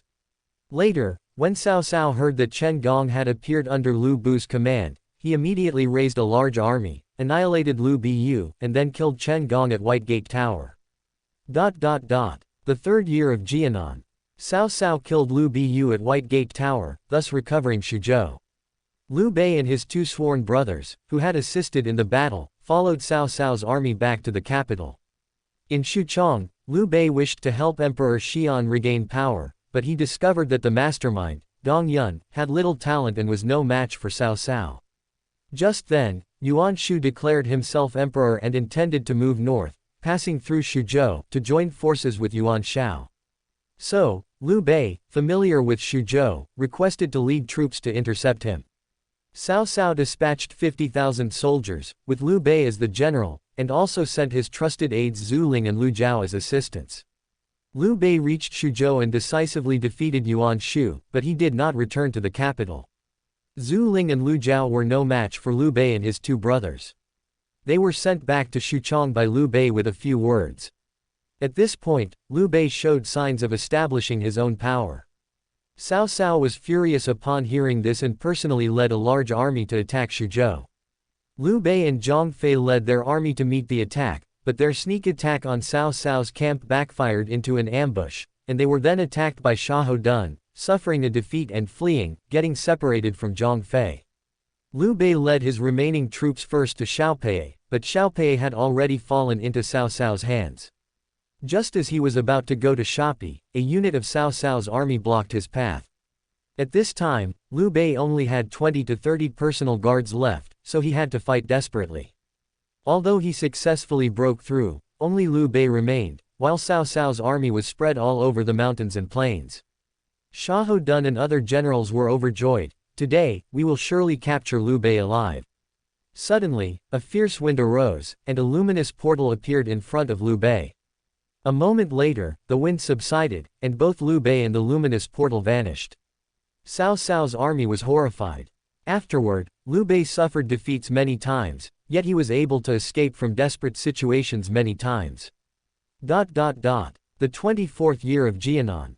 Guan Yu took advantage of Cao Cao's defeat in Hanzhong and led a large army to attack Xiangyang and Fancheng. However, Sun Quan did not wish to see Liu Bei continue to expand his war gains, and he realized this might be the last chance to reclaim Nanjun. So, Lu Xun launched a sneak attack on Nanjun, and Guan Yu's forces lost their base, immediately collapsing. In December, Guan Yu retreated to Maicheng and was captured along with his son Guan Ping. Sun Quan personally came to persuade him to surrender, but Guan Yu said, "You green-eyed brat, you betrayed trust and righteousness, ruining your own reputation, yet you only gained a few prefectures. How can such a despicable person make me surrender to you?" Sun Quan, instead of getting angry, smiled. Does the general not know? Since Dong Zhou entered the capital, the world has been without trust for a long time. Liu Bei is also a faithless and unrighteous person. He has a method that allows him to travel 1,000 li in a day. He could have rescued you long ago, but you are still captured, and Liu Bei has not come to save you. Guan Yu sneered, "You don't need to try to sow discord. I fell into a treacherous plot, and I will die, what more is there to say?" Liu Bei had already told him and Zhang Fei about this matter. At that time, Liu Bei also said that each use of this method would come with a backlash. Although he didn't know the specific nature of the backlash, in recent years, Zhang Fei had sent many letters, saying that Big Brother had long forgotten his ambition to restore the Han dynasty, and because of this, he had many disagreements with military general Zhuge Liang. Guan Yu pondered for a long time, thinking that this must be the backlash. Sun Quan snorted coldly and suddenly said, "I also have a method that can turn you into a puppet, obeying my commands." Guan Yu's eyes narrowed slightly, glaring at Sun Quan. "If you're not afraid of being cut down by my blade in your sleep, you can certainly try." Sun Quan, intimidated by Guan Yu's prestige, recoiled slightly. At this moment, Guan Yu was somewhat surprised. Behind Sun Quan, there was a faint phantom. That phantom bore some resemblance to Sun Quan, but its eyes were sinister, and its face was cold. In an instant, Guan Yu recognized him, Sun Ce. "You're not dead," Sun Quan said grimly. "I cannot let you live." He then ordered Guan Yu to be brought out for execution. Sun Quan feared that Liu Bei and Cao Cao would join forces to seize Jingzhou, so he dispatched an envoy with Guan Yu's head in a wooden box, sending it to Cao Cao overnight. The envoy arrived in Xuchang and presented the wooden box. Cao Cao opened the box and saw Guan Yu's face as it normally was. He then ordered his attendants and the envoy to withdraw. Cao Cao, whose hair had already turned white, sighed. General Yun Chong, are you well since we last met? Guan Yu's head opened its mouth and moved its eyes, is the Chancellor also well? Cao Cao raised his hand and gently massaged his head. It's been 11 years since we parted at Warong Path. I am already old and frail, suffering from headaches every day. He sighed. Do you have any last words? You may speak freely. Sun Ce is not dead, his brother Sun Quan is merely his puppet. I already knew about this. Guan Yu was slightly puzzled. Already knew. Cao Cao stroked his white beard and said, when Zhang Zhao rose up, the world fell into chaos, and many immortals appeared, passing down many, Lord of the Mysteries, methods. The Yellow Turban Rebellion shocked the imperial court precisely because no one could defeat Zhang Zhao and his two brothers. Guan Yu frowned slightly. However, Zhang Zhao and his two brothers were all executed in the first year of Zongping. Cao Cao nodded. That was only because by then, many heroes in the world were capable of defeating Zhang Zhao and his two brothers. Yuan Shao of Hebei possessed the talent for eloquent persuasion, and many heroes from all over the world flocked to him, all praising him. This was a Lord of the Mysteries method. Dong Zhou was cruel and unrighteous, fallen and depraved, yet he had many followers. That was also one of the methods. In the past, all heroes in the world had magical arts protecting them. Cao Mengdu slowly recounted this secret. Now, there are not many heroes left in the world. Early on, Sun Jian also had a Lord of the Mysteries encounter, receiving guidance from an immortal, allowing him to parasitize his consciousness within another's body, making them his own puppet. Your elder brother Xuan is the same. He has a method that allows him to travel 1,000 li in a day, and no one can capture him. Guan Yu remained silent for a long time before asking, and the Chancellor?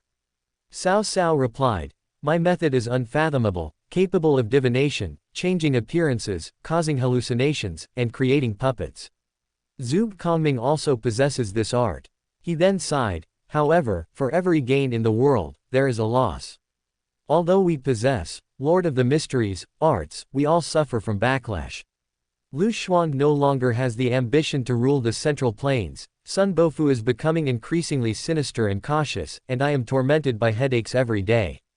The three of us are all powerless to unify China.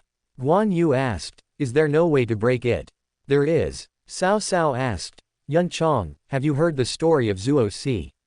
I've heard a little, Guan Yu replied, this gentleman is a divine being. He can transform plants and trees into weapons, strike his palms to create fire, and hold his breath underwater for half a day. I also heard that this gentleman once met the Chancellor and presented dragon liver, peonies, and perch. Cao Cao laughed loudly, I am Zuo Si. As he spoke, Cao Cao's face and robes changed, and the Grand Chancellor of Han instantly transformed into a wandering Taoist. Guan Yu understood. Zuo Si is your puppet. When he presented dragon liver, peonies, and perch before, it was all the Chancellor playing tricks on the officials. Indeed, Cao Cao resumed his Chancellor's appearance, playing games in the human world, that is the solution. I knew I would see Yun Chong again today, which is why I waited in Shuchong. After we part ways today, Cao Cao will die of illness next year, but Zuo Si will still remain. Guan Yu worriedly said, then my elder brother. Cao Cao said, he can no longer let go of his power. Guan Yu was silent. Seeing Guan Yu's expression gradually change, Cao Cao said, General Yun Chong also possesses, Lord of the Mysteries, arts. You can try stroking your long beard. Guan Yu was slightly stunned, then looked down and suddenly realized, I only have my head. After speaking, he closed his eyes and passed away. Cao Cao sighed emotionally, General Yun Chong, may you rest in peace. Someone, carve a body of dark sunken wood for Guan Yu, and bury him with the rights of a prince outside Luoyang's south gate. All officials, great and small, in Shuchong shall attend his funeral, and I, too, shall go to pay my respects. The following year, Cao Cao indeed died of illness. Later, Liu Bei sought revenge for Guan Yu, raising an army to attack eastern Wu, but he was defeated by Lu Xuan's fire attack at Yiling. When the fire strategy succeeded, Lu Xuan once said to his attendants, this is the stolen fire, art of the king of Wu, Sun Quan. Regarding this magnificent period of history at the end of the Eastern Han Dynasty, Lord of the Mysteries, history, scholars have recorded, Zhang Qian of the Western Han Dynasty opened trade routes and later introduced the secret art of heavenly venerate to the West, greatly shocking and terrifying the followers of God's religion. Thus, at the end of the Eastern Han Dynasty, they taught Western magic in China, appearing as immortals. Among them, there are 3 historically verified instances, teaching Zhang Zhao the art of thunder, teaching Dong Zhou the art of fallen temptation, and teaching Yuan Shao the art of eloquent persuasion. To suppress the widespread development of Western magic, followers of the heavenly venerate also taught 3 secret arts throughout the land. From the Yellow Turban Uprising to Cao Pai's ascension to emperor, over several decades, all those who had learned Western magic were executed. Another 20 years passed, and those who possessed, Lord of the Mysteries, arts either retired or died. The magical battles during these decades are historically known as the Third Small-Scale Resurgence of Lord of the Mysteries powers. Chapter 767 Extra 5, Chaos Sea appears. Before the depletion of oil resources in the Ad era, Angus Gale, who worked at the Academy of Sciences, was suddenly invited to the Kremlin for a high-level meeting. He initially thought it was another meeting to discuss revitalizing the national industrial chain, but unexpectedly, as soon as he entered the Kremlin, he was invited to a small conference room. The people sitting in the conference room surprised him. They were all top figures in the global scientific community, and their names were practically household names. Another thing that puzzled Angus Gale was that, despite there being no international scientific gatherings recently in Moscow, the attendees included Chinese, Americans, and people from the European Union. It wasn't unusual for Chinese scientists to appear in the Kremlin, but it was somewhat strange for American and EU scientists to be there. After all, the war was still ongoing, and Western sanctions were still in effect. Angus Gale briefly greeted everyone and then took an empty seat. Just then, a tall, sharp-featured colonel entered with a folder and walked to the podium. "Gentlemen, we have invited you here today because we have made a significant geological discovery that requires your expertise for further research." The colonel spoke in English, so no translation was needed. He continued, "Especially for foreign nationals, since you are here, you should be informed of the urgency of this matter, which also demonstrates your country's concern and attention to it. Therefore, you must first sign a confidentiality agreement before I can describe the truth of the matter to you." An American scientist quipped, "Did you find dinosaurs underground?" Several scholars beside him chuckled in agreement, but only for a moment, because the colonel's expression was grim, as if he had really found dinosaurs. The American scientist awkwardly cleared his throat and made a "please continue" gesture. The colonel continued, "If you do not intend to sign the confidentiality agreement, you may leave now." He waited for more than 10 seconds, and seeing no one leave, he opened the folder and distributed the confidentiality agreement to everyone. After everyone signed the agreement, the colonel began, 10 years ago, the nuclear radiation in Chernobyl suddenly disappeared. At that time, we had not yet gone to war with Ukraine.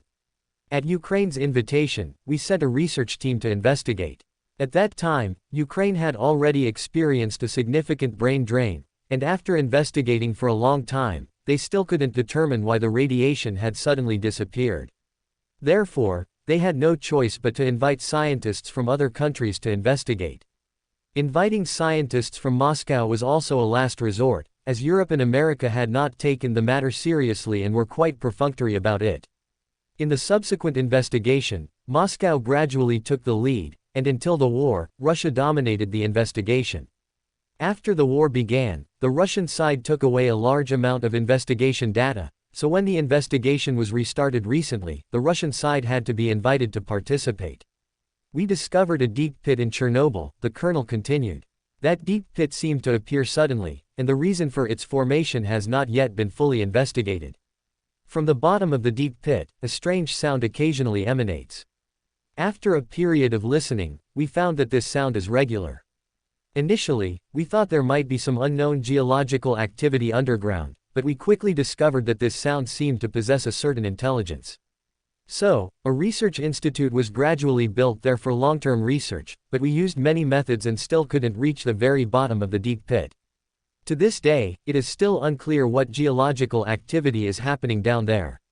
Several scientists claimed that they were affected by something underground, and their bodies underwent certain changes, but we did not detect any radiation or other harmful substances. What is strange is that their psychological activities did show some changes. However, due to the arrival of the war, this round of investigation had to be forcibly concluded. At this point, the colonel turned on his computer and projector and continued. Last year, a reorganized brigade of the Ukrainian army suddenly lost contact while passing through Pripyat. The subsequent search party found them in the previously built research institute. They were continuously sending soldiers into the deep pit. At that time, this video was left behind. The colonel began to play a video. The person in the video, judging by his epaulets, was a regimental commander. His eyes were blank, and his expression was somewhat unnatural. Through his narration, everyone understood that this was an officer from the lost unit. He said that everyone in the entire brigade heard a sound from underground. That sound made them suddenly realize that the current direction of technological development was an error, and that there was a substance, or rather, a force that had long been ignored by the scientific community, and that this force was the key to forming this world, this universe. As long as they entered the very bottom of the deep pit, they could find this force and understand all the operational laws of this universe. Therefore, the soldiers rushed forward, exploring downwards with rudimentary ropes, but so far, not a single soldier has returned. The video ended, and the colonel continued, except for a portion of officers and soldiers whom the exploration team tied up, everyone else in the entire brigade went underground. And those officers and soldiers who were tied up, after being sent to the rear for recuperation, did the same thing within the next month, returned to the research institute to continue exploring that deep pit. Thus, the research on the deep pit was restarted. In fact, this research was restarted by Europe and America, but in order to obtain the previous research data from the Russian side, they pulled in the Great Eastern Nation to research together. Under the mediation of the Great Eastern Nation, the war continued, but the secret research on that deep pit resumed. The colonel finally said, "Currently, we can confirm that an unknown mysterious force is hidden beneath the deep pit. Currently, the frequency of this force's external influence is increasing, and its scope is widening. Experts predict that in the future, that force is very likely to affect all of humanity. Therefore, we urgently need to summarize the laws of this force to avoid the destructive impact this force will have in the future. This will be your future mission." The scientists raised their hands, wanting to ask some detailed questions, but the colonel consistently replied that he didn't know either and told them to rest. An hour later, a special plane would be arranged to take them to Chernobyl. Angus Gale remained silent throughout, but he was very interested in everything that happened in Chernobyl. While he was in the restroom, he met academician Zhang Hongwen from Beijing. He was very familiar with this academician, who was about 50 years old and wore glasses. The two smiled, chatted for a few words, and went to wash their hands together. Just as he turned on the faucet, academician Zhang Hongwen suddenly whispered in Mandarin, "This is your last chance to give up. I know more than you all. A few of us came here after writing our wills." With that, Zhang Hongwen turned off the faucet and left quickly. Angus Gale understood Chinese, though he didn't speak it very fluently. He was stunned for a few seconds, but ultimately chose not to give up. Firstly, it was driven by his curiosity, and secondly, it was a kind of helplessness. He was one of the few, young and strong, at the Academy of Sciences. The National Academy of Sciences had long lost its former prosperity. Except for the Mathematics Research Institute, which was doing a bit better, most of the other research institutes were filled with people over 70 years old. They couldn't possibly send those old men and women, could they?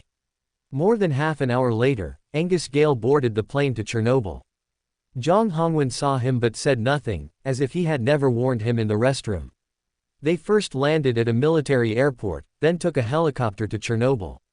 Upon arriving, everyone was stunned because the place looked very desolate, not at all like there was a research institute. But under the guidance of the previous colonel, they arrived at an abandoned command room and opened a secret door there. It was a long, downward staircase, seemingly leading to the underground.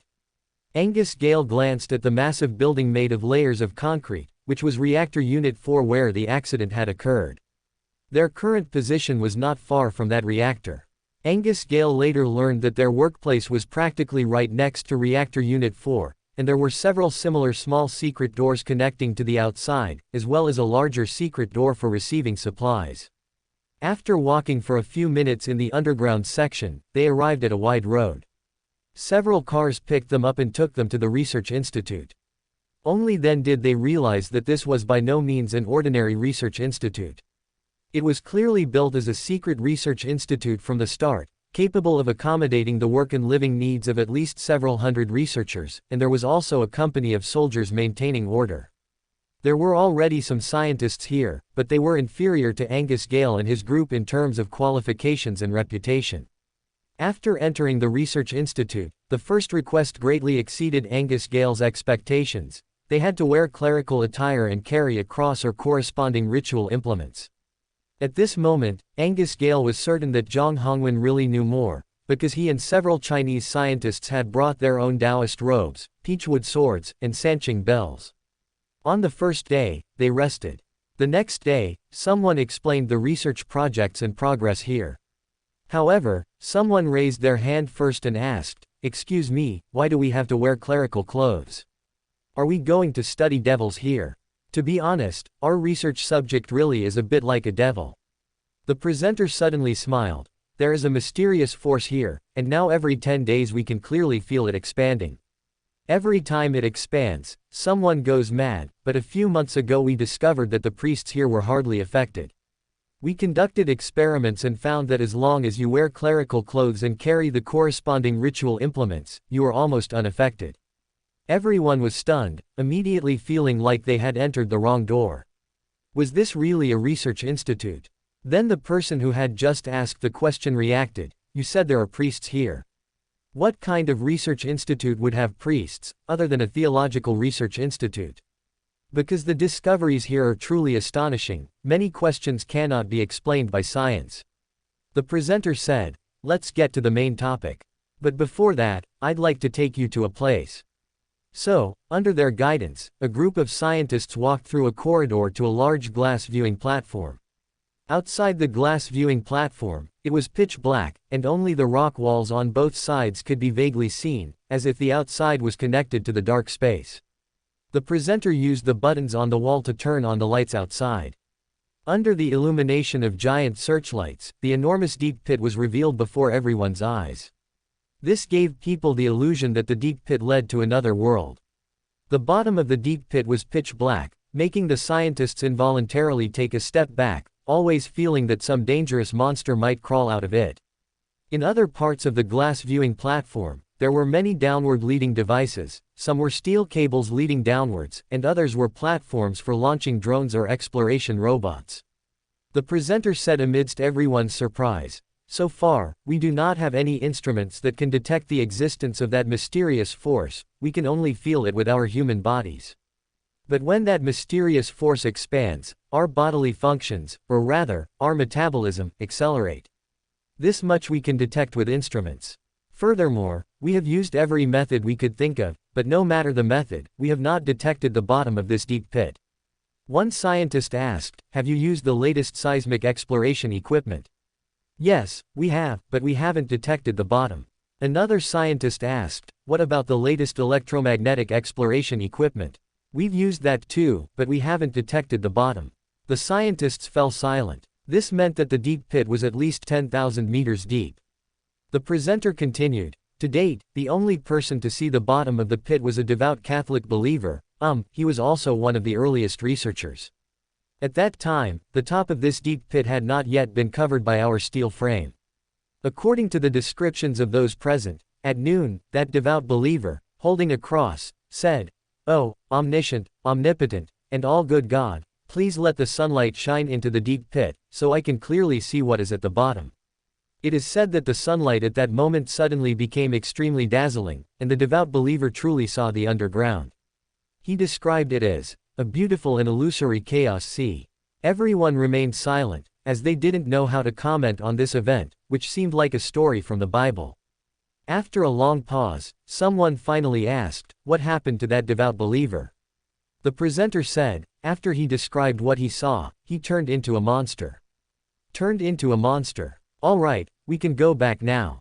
The narrator didn't immediately answer everyone's questions. He led the way back to the conference room and projected a blurry photo onto the screen. The person in the photo, though still having a human structure, truly resembled a monster from a movie. His entire body was blood red, as if his skin had burst, with flesh and blood exposed. On his belly was a large mouth with sharp teeth, slightly agape, revealing his internal organs. Everyone gradually understood that this was the devout believer. The narrator continued, "Later, we replicated the conditions multiple times, but the sunlight visible at the bottom of the pit never reappeared. However, we soon discovered that during the most intense sunlight or during thunderstorms, some researchers easily suffered from mental breakdowns. Occasionally, some pitch-black monsters would suddenly appear. Anyone scratched by these monsters would develop rust-like spots on their skin and die in extreme pain from the failure of all their organs. Currently, we haven't found any medicine that can treat or delay this process.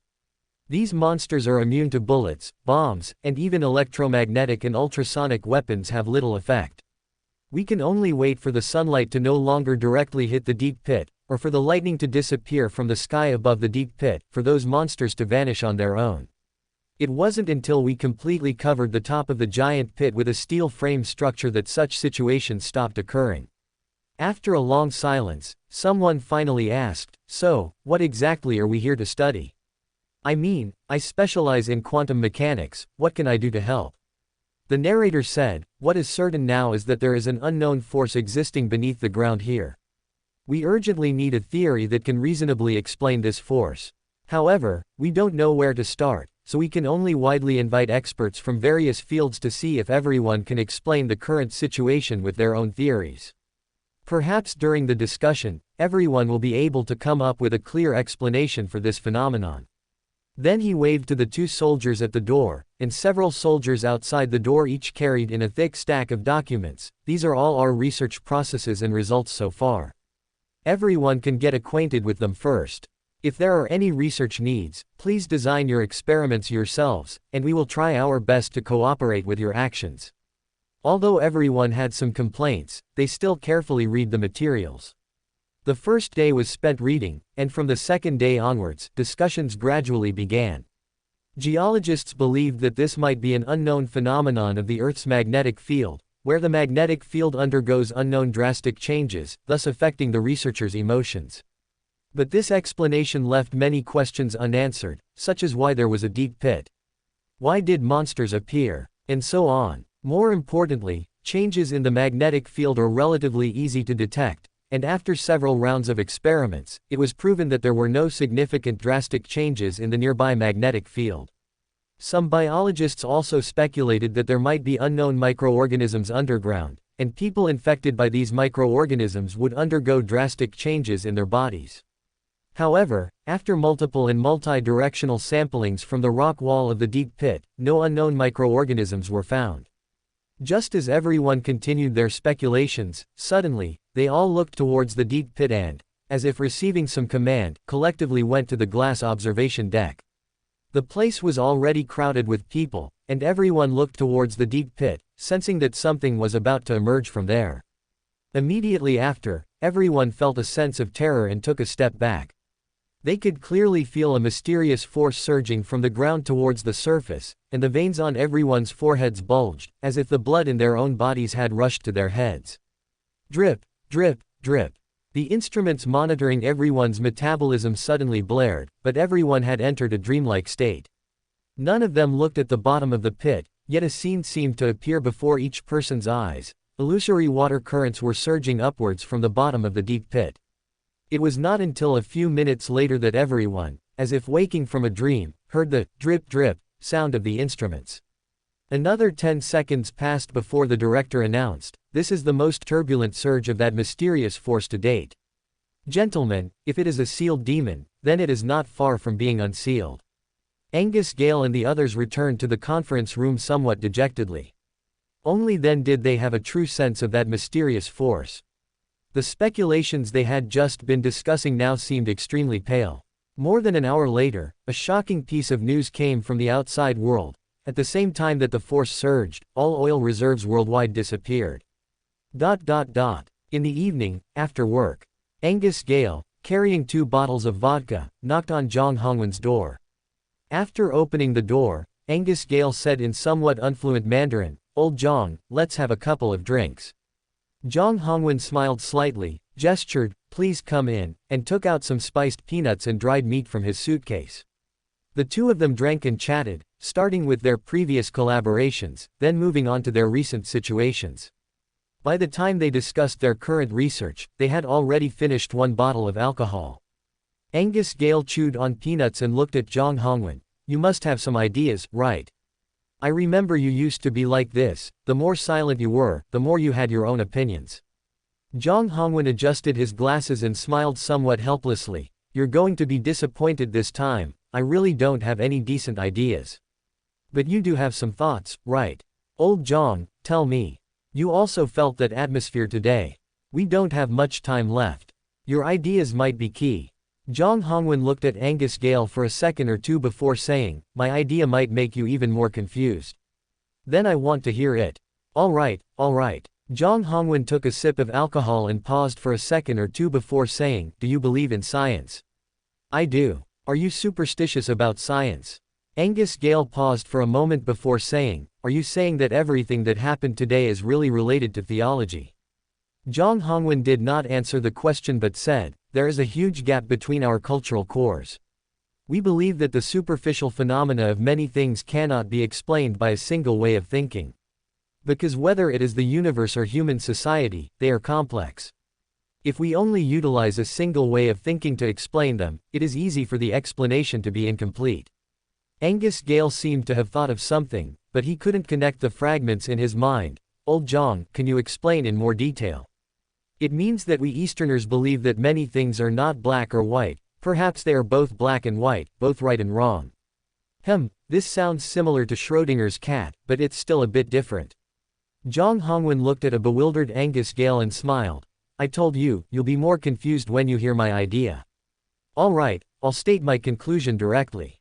I believe that the problems we are currently facing cannot be solved by either science or theology. Sometimes I have this thought. Science, which modern people regard as truth, must have its limits, right? There must be things it cannot explain, right? So, one can believe in science, but not be superstitious. As for theology, it is human theology, those studies are all imagined by humans. Rather than saying that problems are solved with theology, it is more accurate to say that problems are solved with human imagination." Angus Gale felt that these ideas were completely new territory for his mind. Then what kind of thinking should be used to solve the problem? "I don't know." Zhang Hongwen spread his hands. "Perhaps this is a field of study that humanity has never touched upon." Angus Gale seemed to suddenly realize something: the double-slit experiment. Wave-particle duality. The former is an experiment observing light, where the same initial conditions yield completely different observational results under two different conditions, with an observer and without an observer.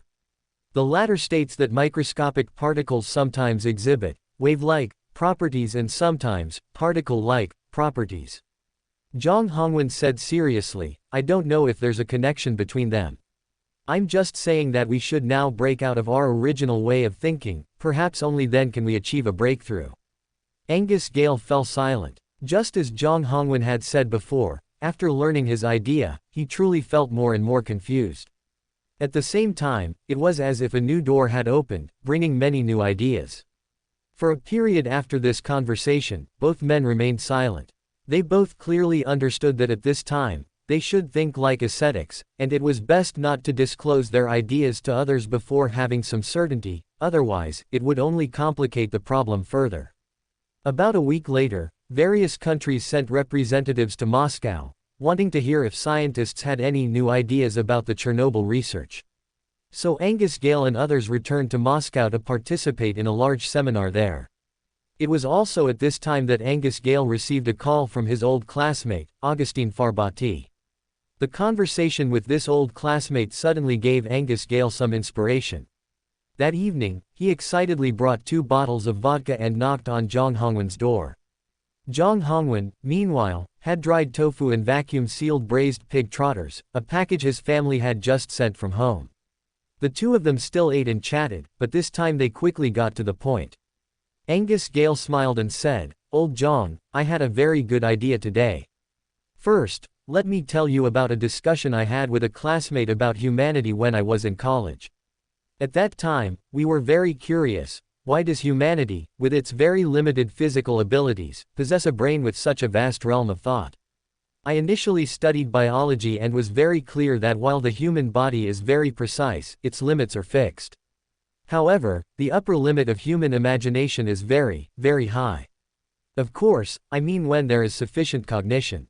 Like Einstein, many of our current studies are merely successively proving that Einstein's theories from back then were correct.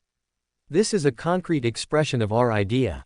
Take the scientific community, for example. When someone has a very good idea, there's no way to immediately verify it. Sometimes, it takes decades before we can prove some theories of top scientists. This is an example of human action failing to keep up with thought. Zhang Hongwen nodded repeatedly, indicating his understanding. So, does such a phenomenon exist? Angus Gale asked. In fact, our bodies were originally very strong. Or rather, they could match our thoughts. For example, if we wanted to go to the moon to take a look, we could jump to the moon. But for some unknown reason, the capabilities of our bodies were weakening, but some characteristics from before the weakening are still hidden in our genes. Angus Gale stared at Zhang Hongwen. His idea had been expressed very clearly, so he did not continue speaking. Zhang Hongwen held his wine glass and paused for a full minute before saying, "This is a very constructive idea." He took a sip of wine and then said, "That is to say, the illusory ocean at the bottom of the pit might be the key to our bodies being weakening. Now that the illusory ocean is surging towards the surface, it will make our bodies strong again." Angus Gale nodded seriously. Zhang Hongwen looked at his Russian friend for a second or two before finishing the wine in his glass and saying, "We can announce our idea now, and the sooner, the better." With the announcement of their idea, the direction of research immediately shifted towards this conjecture. But at this time, people discovered a paradox. If that illusory ocean would make human bodies stronger, why had so many people gone down to the bottom of the pit, yet not a single one had returned? At this point, Zhang Hongwen offered an explanation. Humanity had been weak for too long, and their current bodies simply could not withstand such power. It was like a person who had been hungry for several days. If given rich food, they would instead die from diarrhea. The only thing that couldn't be explained now was why those illusory water currents would devour oil. Sorry to have kept everyone waiting, the new book is out. Its title is, Lord of the Mysteries, I Married the Queen Mystic. New book synopsis. Bernadette's sudden appearance disrupted the Crossing's Transmigrator's original life, drawing him into a struggle with the Moses ascetic order. To balance the risks brought by the Queen Mystic, Otis joined the Tarot Club, which then entangled him in Klein's troubles. Fortunately, Otis's utilize of the knowledge more allowed him to conduct unique research on the Beyonder and spirituality, and these research findings helped him resolve crises time and again. Amidst the intense struggles of the Beyonder world, Otis gradually became good friends with Klein and lovers with Bernadette. Repeated conflicts made him realize that he had to become stronger. He established his own power, Force became a prominent figure in the Beyonder world, and eventually replaced the god of steam and machinery to become an old one. Lord of the Mysteries fanfiction, Mystery Prior Pathway. Looking forward to your visit, Hollow Down Pointing Triangle. Chapter 768 Extra 6, The Awakening of the Ancient Sun God. Continued from Side Story 5. A giant pit and a mysterious force suddenly appeared in Chernobyl, so people secretly built a research institute, gathering top scientists from all over the world to study that mysterious force. With the sudden disappearance of oil worldwide, the research task became even more urgent. At this time, Zhang Hongwen from China and Angus Gale from Russia proposed a relatively reliable conjecture. So an experiment was immediately designed, using steel cables to place two white mice in similar conditions into deep pits of 500 meters and 1,000 meters respectively, and they were recovered and observed an hour later. After the two white mice were recovered, people quickly discovered that the white mouse placed at 1,000 meters had a significantly increased appetite and unstable emotions.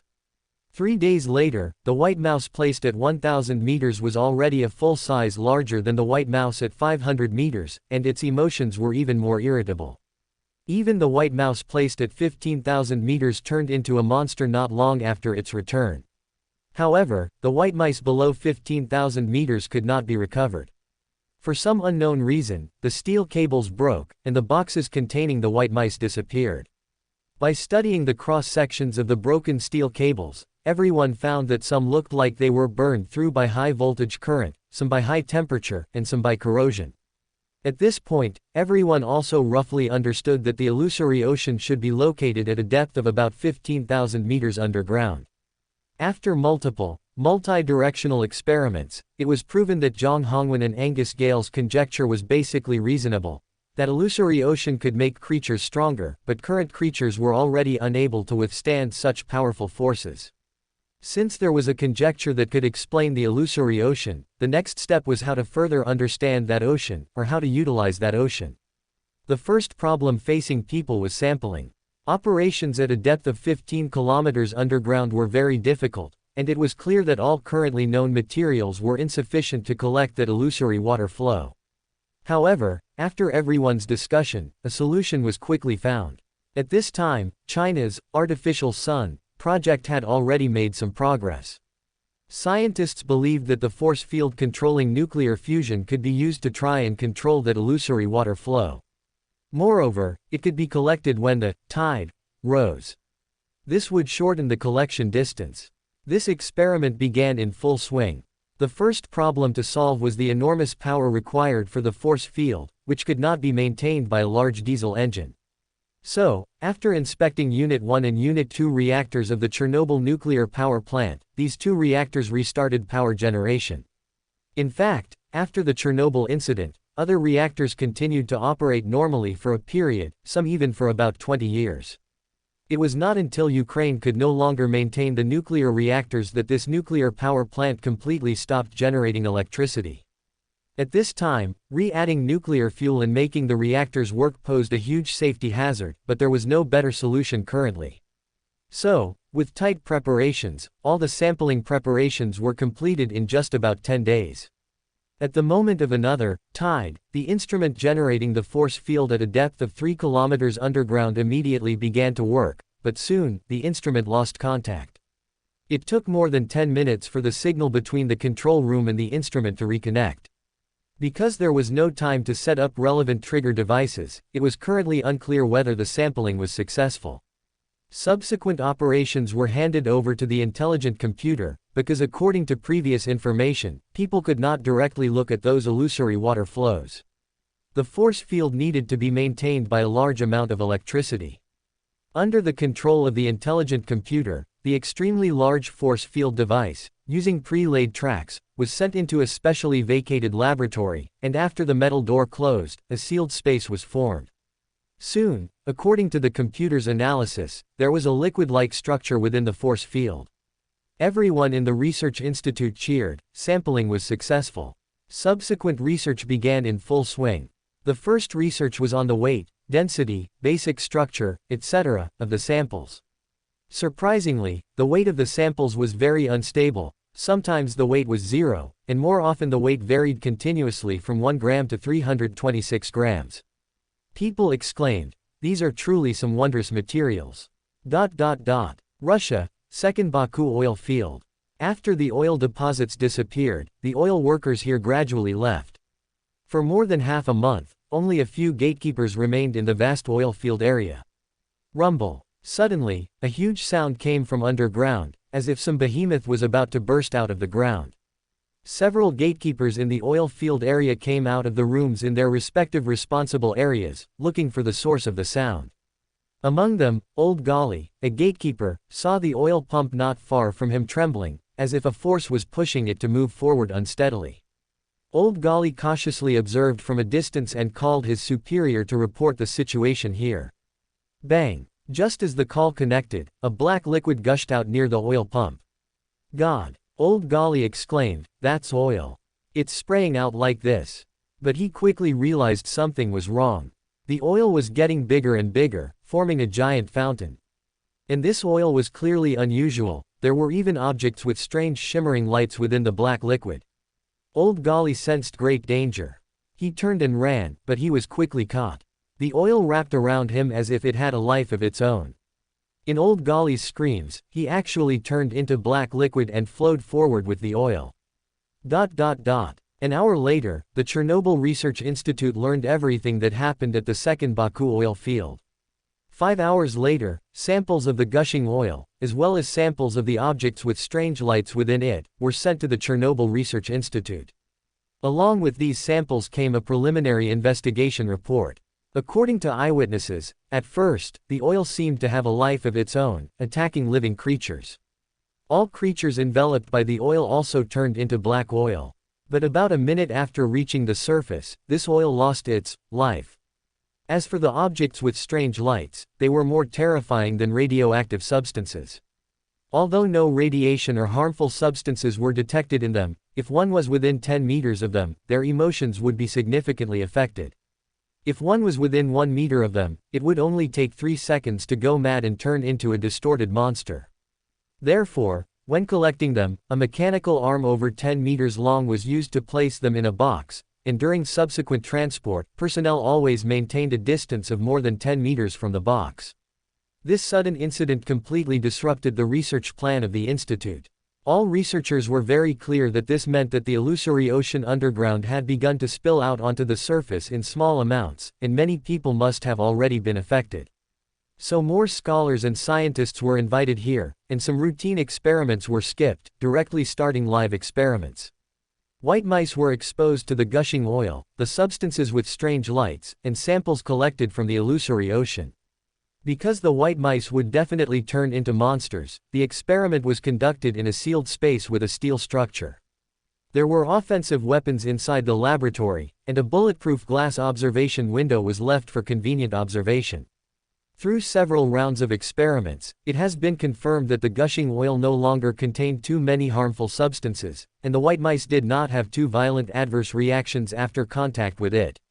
Soon, further experiments were conducted with war refugees, further proving that this oil no longer possessed its strange destructive properties after being on the surface for some time.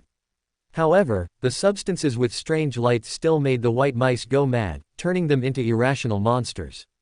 Further experiments with war refugees also proved this point, and the monsters these refugees turned into possessed some wondrous abilities. Some could make their bodies emit light, and some could create lightning out of thin air. Fortunately, the experimental site was sturdy enough. These lights and lightning failed to break through the steel frame structure and were burned to ashes by the electromagnetic weapons prepared inside. After multiple rounds of experiments, researchers could even determine that some of the things with strange lights could give the experimental subjects the ability to emit sunlight, and others could give the experimental subjects the ability to emit lightning. As more Beyonder substances gushing from underground were sent here, experiments continued to determine some of the abilities they possessed. Experiments with those illusory water flows were the most dangerous. When white mice came into contact with substances emitting light, they would at most turn into monsters of full size larger than themselves. But contact with these illusory water flows could instantly turn them into powerful attacking monsters the length of an adult's arm. Everyone dared not conduct further experiments, fearing the creation of uncontrollable monsters. With continuous experiments, a means to detect these strange forces was finally found. Only by monitoring the activity of microscopic particles could the existence of this force be monitored. In the monitoring equipment, the substances emitting strange lights could be seen forming a small distortion vortex, while the collected illusory water flow was a huge distortion vortex. But the experiments had to continue, because their ultimate goal was to be able to utilize these strange substances. Late at night, Angus Gale had just finished a video conference. According to official Russian information, there had been multiple monster attacks in the country, and the situation was becoming increasingly urgent. The research institute had to achieve results as soon as possible. He held documents such as research on the re-oiling of dry oil fields, and left the conference room feeling somewhat tired. In the past 2 days, he had seen too many human experiments and was physically and mentally exhausted. At the end of the corridor was a large glass observation deck. Angus Gale saw Zhang Hongwen standing alone on the observation deck, looking down. He quickly walked to Zhang Hongwen's side. Continuing human experiments is not a good idea. Zhang Hongwen hummed, "Everyone knows that." His gaze remained fixed on the deep pit. "Do you feel it?" There seems to be a voice from underground. Angus Gale nodded. "Many people have mentioned this. In dreams, inadvertently, there seems to be a voice from underground wishing to communicate with us. Perhaps, we still lack a channel between us. Zhang Hongwen withdrew his gaze. Angus Gale immediately said, "Friend, I know what you want to do, but it's useless, you will instantly turn into a madman." Zhang Hongwen, however, shook his head. "In the past few days, I have been carefully studying the reactions of people whose minds have been affected. I found that their initial incoherent words were not meaningless. It's just that they were limited by their own knowledge and didn't understand what they were experiencing, which is why it seemed incoherent." He looked at his Russian friend. "Actually, many people have thought of this, right?" Angus Gale took a deep breath, but no one is willing to say it. The higher-ups don't seem to care about human experiments at all, do they? Brother, I know you've always been against human experiments. Angus Gale suddenly felt a bit awkward. Well, most people know that human experiments are meaningless. Zhang Hongwen, however, took off his glasses and said, "No, you don't understand. If I have the chance, I will invite you to visit the exhibition halls of the Japanese Imperial Army's war crimes in northeast China. We are not like you.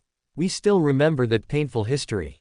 He wiped his glasses and put them back on. "In my opinion, it is slightly more noble for me to volunteer as a test subject than to let others be test subjects."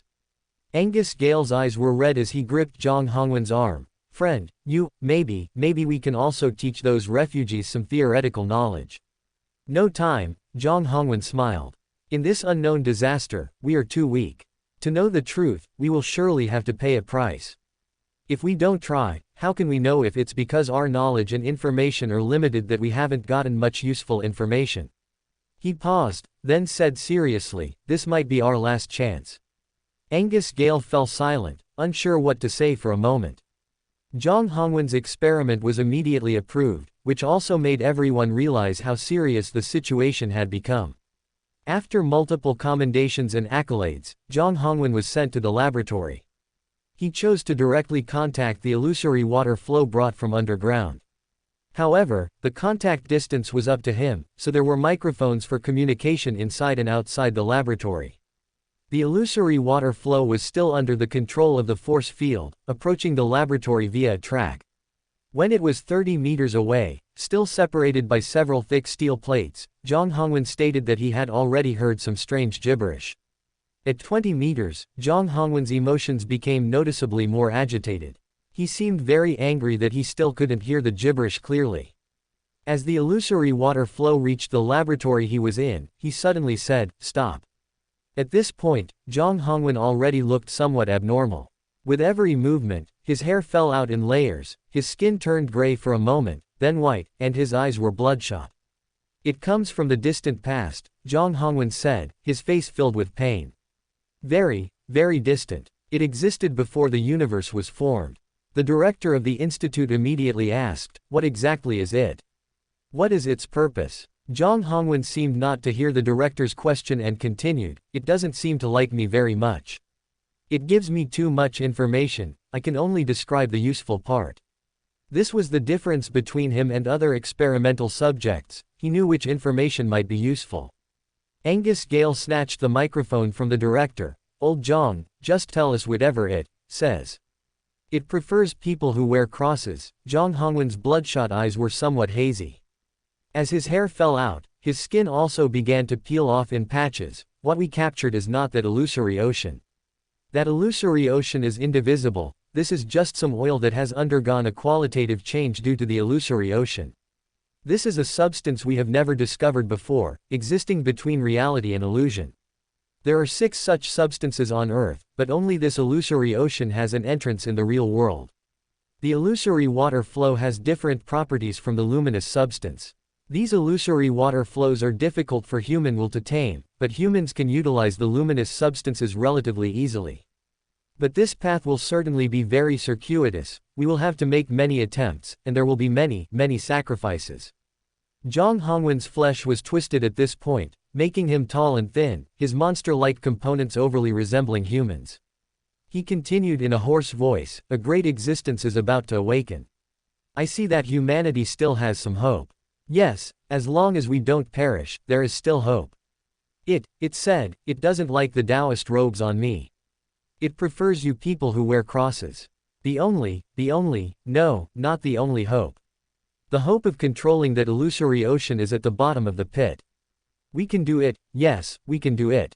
Heh, what a wonderful ocean, an ocean. Zhang Hongwen suddenly looked outside the laboratory. All his skin had fallen off, his body was blood red, his muscles creep, and he was 3 meters tall, his eyes more like those of a beast. The moment they saw these eyes, everyone froze, their eyes blank, as if for a moment they didn't know why they were there. Suddenly, the scientist closest to the laboratory door seemed to receive some command, and with hazy eyes, he pressed the button, and the laboratory door opened.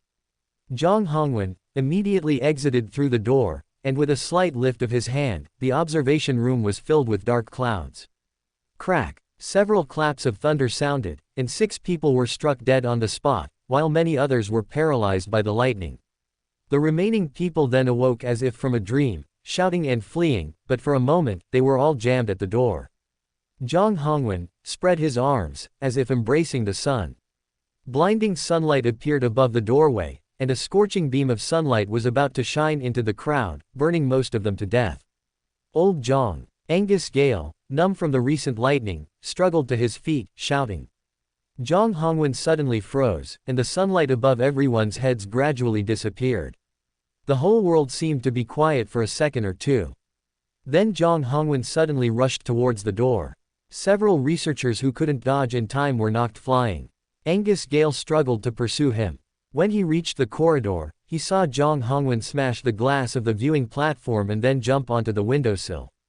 He turned back, gave Angus Gale a smile, and then leapt down. Angus Gale cried out, "Old Zhang." The director then limped over and said, "Zhang Hongwen was brave, but our research must continue. Who will be the next?" Rumble. At this moment, the institute suddenly shook. Everyone looked at the flickering lights above, and for a moment, they had a bad premonition. Half a minute later, the company commander responsible for maintaining order came over and said, "Quickly evacuate. Reactor number 1 has violently exploded." These pieces of equipment, more than half a century old, finally succumbed to the strain and suffered serious malfunctions. Angus Gale and the others' first thought was not to escape, but to look at the device carrying the illusory water flow. Buzz, buzz, buzz, buzz. The force field stopped working, and the metal wall outside the force field immediately turned black, liquefying at a visible rate. Angus Gale quickly turned his head away. He knew he couldn't look directly at the illusory water flow. The company commander realized the seriousness of the problem, immediately ran to the button with a glass cover nearby, smashed the glass with a punch, and then pressed the button hard. An urgent alarm immediately sounded. At this moment, all exits of the institute automatically closed. An engineering company outside, upon receiving the corresponding notification, would completely seal all exits with concrete. To prevent the monsters from the institute from escaping into the outside world, this emergency plan had been established long ago. At this point, the illusory water flow had successfully escaped from its container. For a time, some people turned into puddles of oil, and others turned into monsters similar to Zhang Hongwen. More people were fleeing in a panic. Angus Gale, along with the director and others, arrived at the institute's emergency shelter. This place even had nuclear protection capabilities, temporarily blocking the monsters. And the monsters were clearly of limited intelligence, chasing the researchers who hadn't managed to escape into here, so it was still safe here. After reporting the experimental results and current situation to Moscow via the emergency communication system, the director took out a pistol and committed suicide. Despair filled the crowd, everyone knew they couldn't get out. Angus Gale sat in the corner, not speaking, not drinking, and not eating. After about a day or two, he said with bloodshot eyes, "One must wear a cross and have enough determination to possibly utilize that illusory ocean." A Briton next to him said, "It's useless, there's no hope, we have no hope." "There is," Angus Gale said firmly, "Zhang Hongwen has found hope for us." He glanced at the Briton, whose eyes were filled with despair. He then looked down and saw the Briton writing some messy words in his notebook. "What happened? The doctor just turned into a puddle of black oil in front of me. The outside world has sealed this institute, no one can leave, no one can leave. Only we are still normal, but our food is running out. I seem to be hallucinating. There seems to be a sound coming from underground. It is calling me, it is calling me. Angus Gale suddenly smiled, struggled to his feet, and walked out, saying, the matter is actually very simple. It is a substance that will make humans stronger, but the price is becoming a madman. It is different from all the elements we have discovered so far. It doesn't even have substance, it's not even in the real world. As he spoke, he opened the door to the shelter. No one stopped him, but after he went out, someone quickly closed the door again. Angus Gale saw that the emergency lights outside were still on, but it was a mess, with puddles of oil on the ground and walls. It seemed that all the previous monsters had eventually turned into oil. Angus Gale continued as he walked forward, in the future, we will definitely be able to control this power, yes, we definitely will. Although he had no audience, he continued, but before that, we must have enough determination. We must believe that we can do it. As he spoke, he came to the glass viewing platform. Whoosh! Without the obstruction of the glass, the wind from the deep pit blew up, making him feel colder than ever before. Angus Gale leaned over and looked down. The deep pit was pitch black, and the bottom was not visible.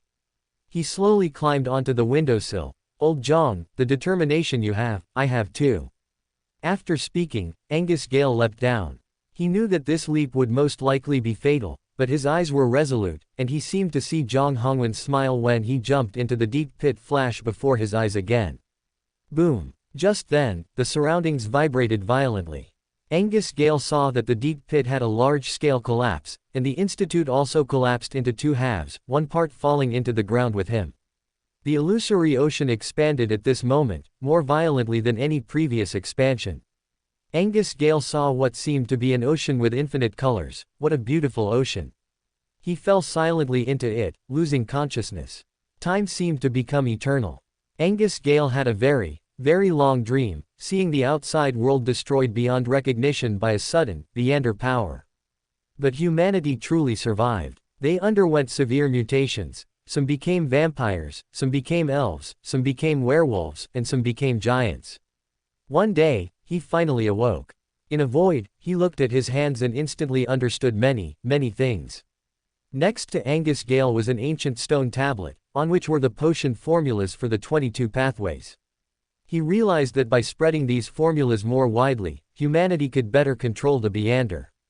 So he took this stone tablet, transformed into a stream of light, and returned from underground to the location of the experimental institute. It had long since become a ruin. After a brief moment of reflection, he passed through the thick concrete walls by means of theft of space and emerged into the outside world. It was pitch black outside, and he wanted to see what changes had occurred. So he said, "Let there be light." Chapter 769, Extra 7, The Birth of the Demonic Wolf. One day in the Ad era, Dr. Flegre met a very strange patient who firmly believed he could enter other people's dreams. Of course, the reason he found this patient strange was not because of his peculiar ideas. After all, as a renowned psychiatrist and an authoritative professor in the field of psychology, Flegre had seen patients with all sorts of strange ideas. Rather, the moment he saw the patient, he was certain that he knew this young man. Where have we met? Flegre spoke as he opened the medical record, which had no photo, only a resume and case notes written by other doctors. This patient was Flegre, 26 years old, who had already received treatment for some time, but the previous treatment plan was clearly ineffective. Flegre, with thick eyebrows and a sunny smile, said, "Perhaps, but I don't remember you." He didn't look like a psychiatric patient at all. Flegre gently shook his head, feeling that his words just now had been a bit rash, and thought this patient was somewhat strange. Of course, all his patients were a bit strange. He cleared his throat and said, "Let's just chat casually." In Flegre's view, a very important aspect of treating mental illnesses was finding the cause. Only by finding the cause could effective treatment be administered. His method of finding the cause was to chat with the patient, and often, through conversation, he could determine the reason for the patient's mental abnormality. Because of this unique consultation method, he didn't even look at the case notes written by the previous doctors. "When did you start feeling that you could enter other people's dreams?" Flegre asked. Flegre replied without hesitation, "From the moment I was born." He then explained, "My father told me this. He said that night, both he and my mother had the same dream. They dreamt that I was born, and indeed, the next morning I was born. My father said that the moment I was born, all the animals around our house felt uneasy. Later, I often dreamt of that scene too. Flegre asked with some curiosity, which scene? The scene of my own birth. Oh. Flegre casually wrote in the medical record, suspected of mild delusion. He continued to ask, the ability to enter other people's dreams must have brought you a lot of trouble, right? Exactly. Flegre immediately sat up straight. You are a competent doctor, unlike those other jerks who just categorize my thoughts as delusions. Flegre smiled, glancing at what he had just written. Flegre continued, when I was little, I couldn't distinguish which parts of dreams were safe and which were dangerous, and because I occasionally encountered danger, my mental state was very unstable. And more often, I couldn't distinguish between the dreamers' true thoughts and what they imagined, so I often offended people. He spread his hands with a helpless smile. Can you imagine?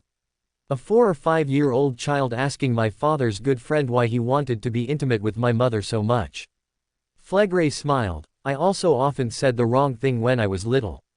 Then he asked, so you didn't have many friends back then? I did. Flegre said, I had a friend named Alan. How did you meet? At home. Flegre introduced enthusiastically, oh, right, Alan is a border collie. He was born on the same day as me, and we were good friends who told each other everything. At this point, he became a little sad, sighed, and then said, unfortunately, when I was 12, Alan got lost. Many people said he must have realized he was about to die, so he chose to find a place to face death alone. Flegre wrote again in the medical record, Alan, border collie. After writing this, he drew a triangle next to it, indicating that it was important information. You must have been very sad, right? Flegre asked. Flegre took a deep breath. It's all right, I often see him in my dreams. Flegre smiled slightly. I almost forgot about your ability. After Alan was gone, did your life change at all?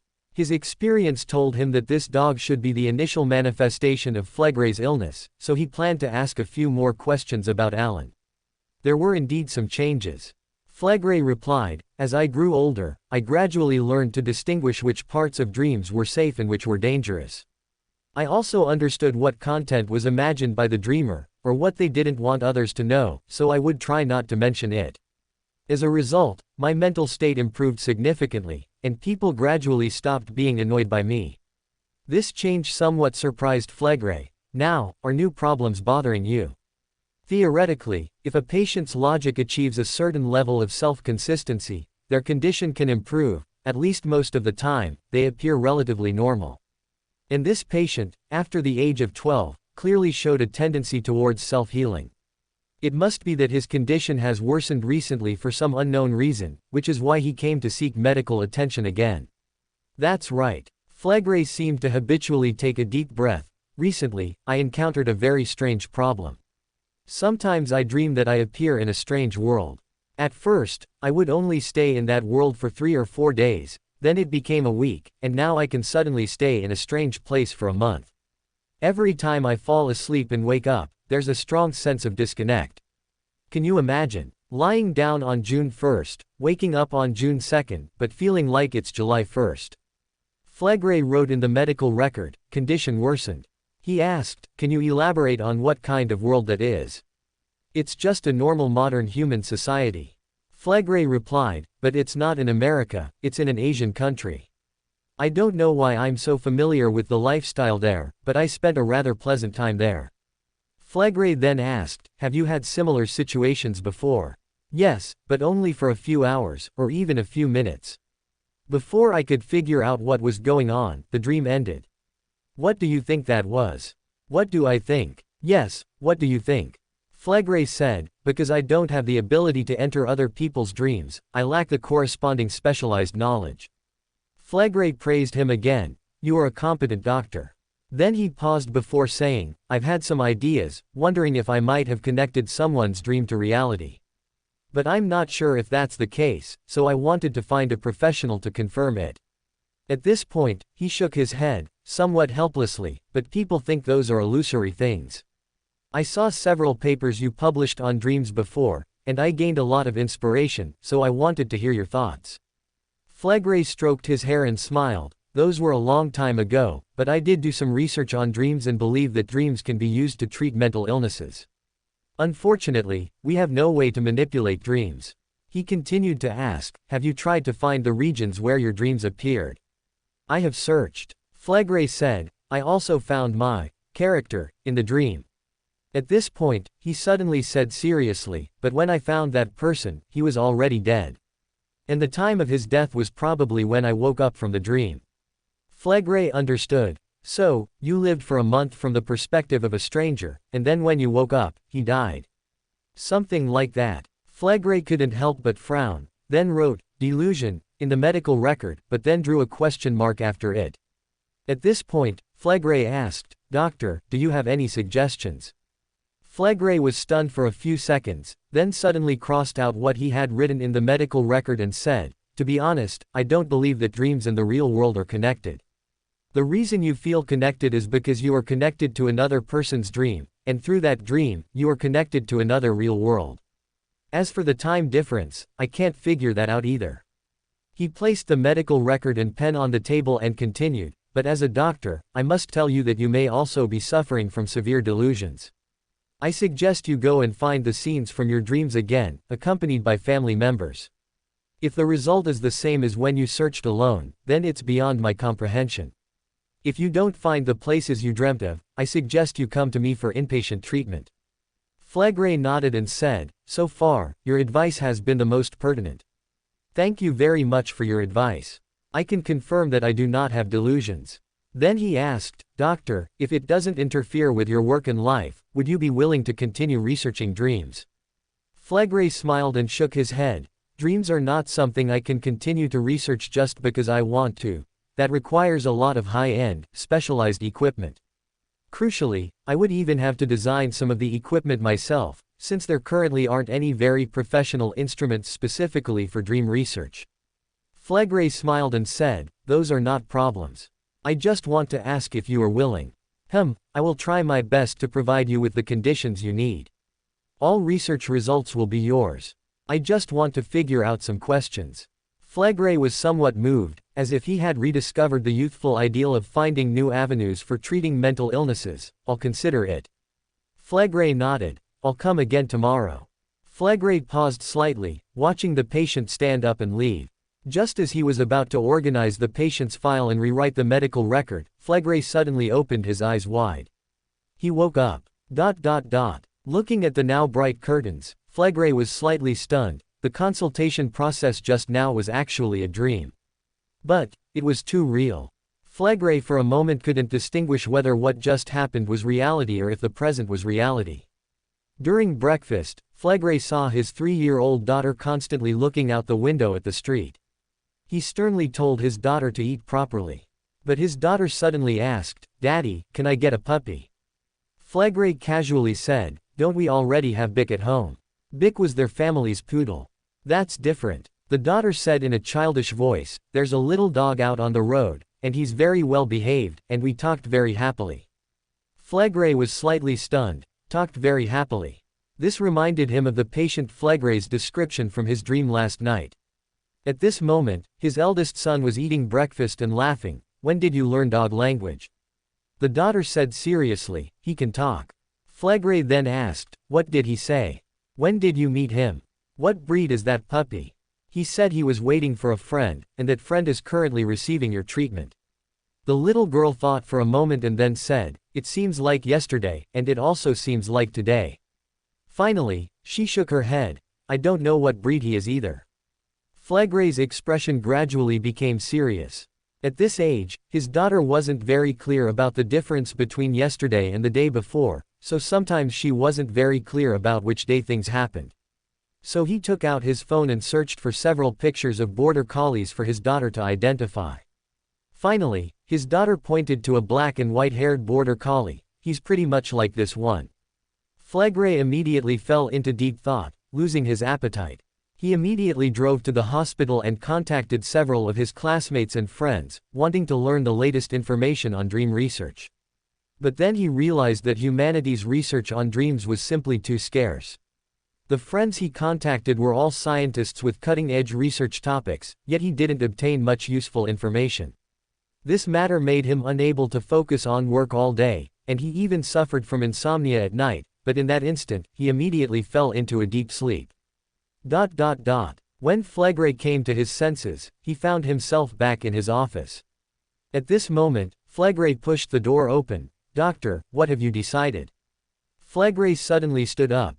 You really have the ability to enter other people's dreams." Flegre pursed his lips and smiled. "You finally believe it." Flegre sat back in his chair and asked, "So, the border collie waiting outside last night, no, yesterday night, was Alan?" "Yes." Flegre then asked, "So, when you and Alan talked about everything, you were talking about everything in dreams?" "Yes." Flegre sat there motionless, pondering for over half a minute before asking, "How do you plan to fund my research?" "I can present any instrument you've ever used in your dreams," Flegre said. "It doesn't matter if you don't understand the principles. If you've only heard of it but haven't seen it, and you know where it is, I can also help you present it. As for instruments that need to be designed, I will enter the dreams of relevant designers and have them design it for you. All research is conducted in dreams, so it won't interfere with your life or work." Bolog nodded. "Okay, I'm willing to do the research. Can I go directly outside from here and research the dreams out there?" "It's best not to leave the hospital," Flegre said. "Because there are many unknown dangers outside. I thought of this idea a long time ago, but it's not a good one, because your research into the outside world is like researching the entire universe in the real world. It's hard to achieve significant results. I will simulate a laboratory for you in the hospital, allowing you to utilize instruments to research the second layer of dreams. The research results there will be the same as researching the current dreams in the real world." Bolog expressed understanding. "So, the experimental results here are interchangeable with the experimental results in the real world?" Flegre nodded. Finally, Bolog asked, "What do you want to understand? I really want to know why the recent dreams have become so unstable." Flegre said, "For some reason, the dream world suddenly changed a while ago. It was also from that time that I started to uncontrollably enter unfamiliar environments and stay there for 1 or 2 months at a time. I took a nap during the day and ended up staying on another planet for 2 months. I think, as time goes on, the time I spend in dreams might become longer and longer. I believe finding the cause of the dream's instability should help me understand my current situation." Bolog nodded and said, "I need a few test subjects, preferably those who are association with the recent instability of dreams. For example, people affected by the instability of dreams." "No problem," Flegre said. "I will provide them for you." Bolog then asked, "Did you go to an alien planet this time?" "Yes." Flegre took a deep breath and said, "I originally thought that the changes in the dream world would at most cause me to appear somewhere on Earth, but now it seems I might visit any planet with intelligent beings that can produce dreams." Then, they began to plan the laboratory. After instantly obtaining the corresponding instruments and test subjects, Bolog's research immediately began. In the blink of an eye, a week in the real world passed. While Bolog was conducting research in the dream laboratory, Flegre suddenly pushed the door open. He looked very tired, his previous sunny and cheerful demeanor was gone. "There are some results," Bolog immediately said. "I found that the instability of dreams has a source, and this source is probably in Europe, but the exact location cannot be determined yet. I need you to bring 1 test subject from each European country, and we should be able to find the source of the instability very quickly." "Okay." Flegre rubbed his forehead and asked, "How many more days will it take?" 1 week. Then Bolog said, "You look very tired." Flegre took a deep breath. "I stayed in a dream for a full 5 years yesterday, and I almost mistook my real-world life for a dream." He touched his face with his hand and said with some helplessness, "This feeling is truly strange. When I woke up, I almost forgot the research I asked you to do." Bolog was stunned for a while, finding it hard to imagine what it felt like to sleep for 5 years. He paused before saying, "My suggestion is that you prepare some sticky notes by your bedside, in case you forget some important things." Flegre smiled helplessly again. "I will." At this moment, Bolog saw a border collie at the doorway. "Is that Alan?" "Yes." Bolog asked curiously, Did you create it in your dream?" Flegre suddenly froze. I seem to, in the real world, also with it."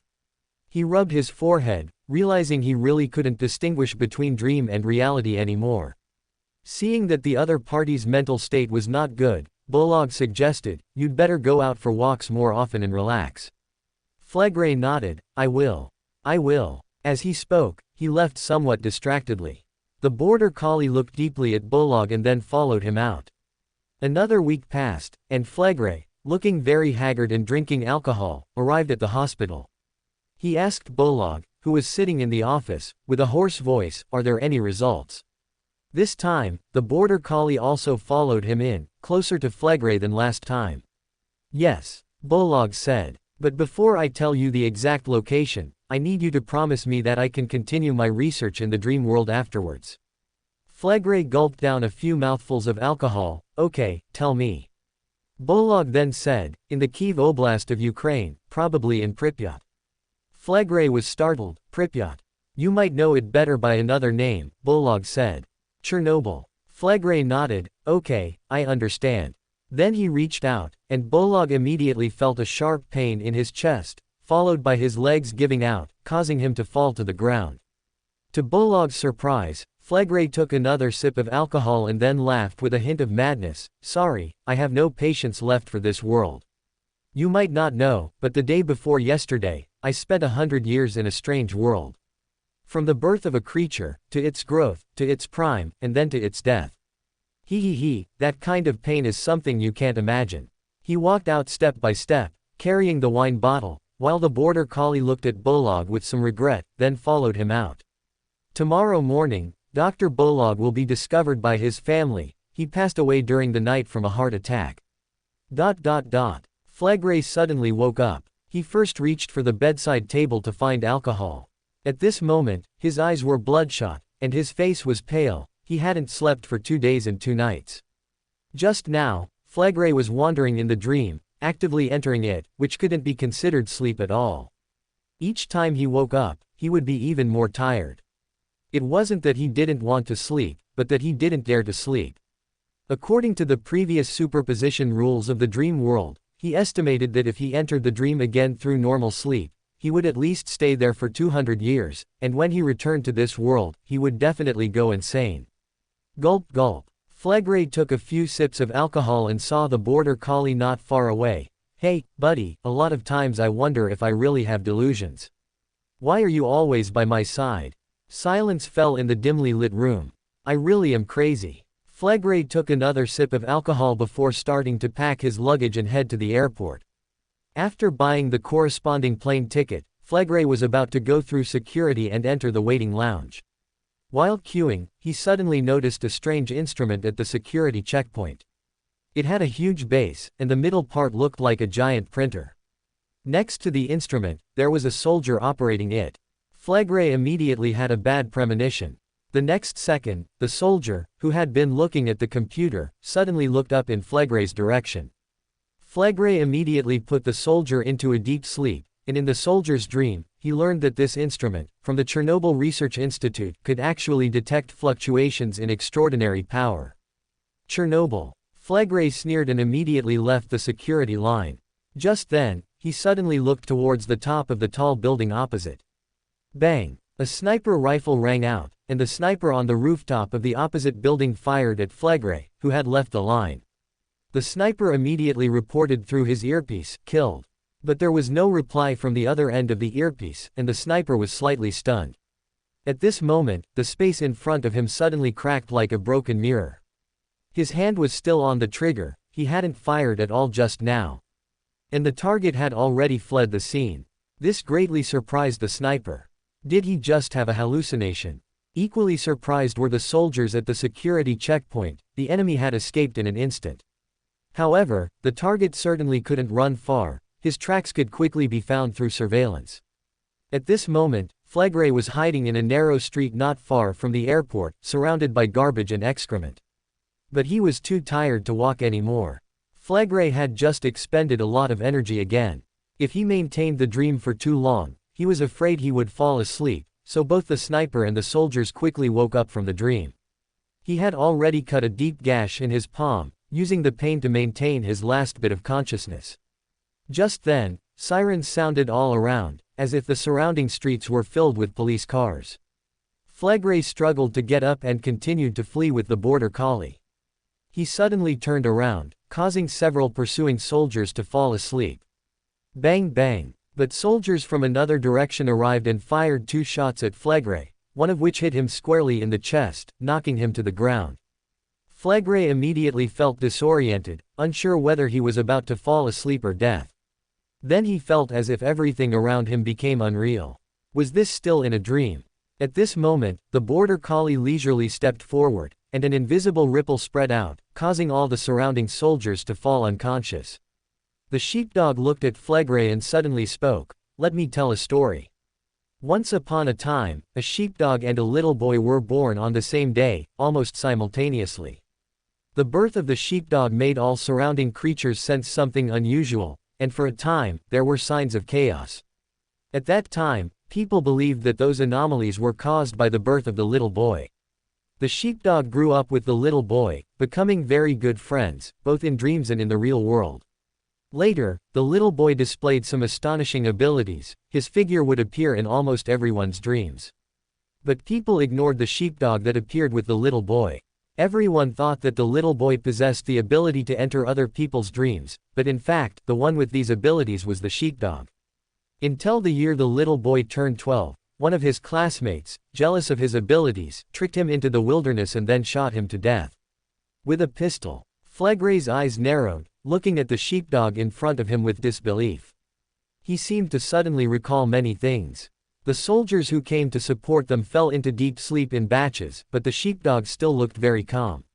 It continued to tell the story. When the sheepdog learned all this, it often entered the killer's dreams, gradually changing some of his subconscious thoughts. Through gradual changes accumulated over time, the killer gradually came to believe that he was the little boy. Until today, until now. Ho ho ho ho, Flegre tried hard to say something, but he couldn't say anything at this moment. He tried to raise his hand, but he didn't grasp anything. The sheepdog finally said, "The little boy was named Alan, and the sheepdog was named Flegre." "That's right, my name is actually Flegre. After the little boy's death, I explored the dream world more deeply myself and discovered that my appearance was more like an anomaly in the dream world, and my situation was actually very dangerous. So, I gave you some abilities to manipulate dreams and called you by my name.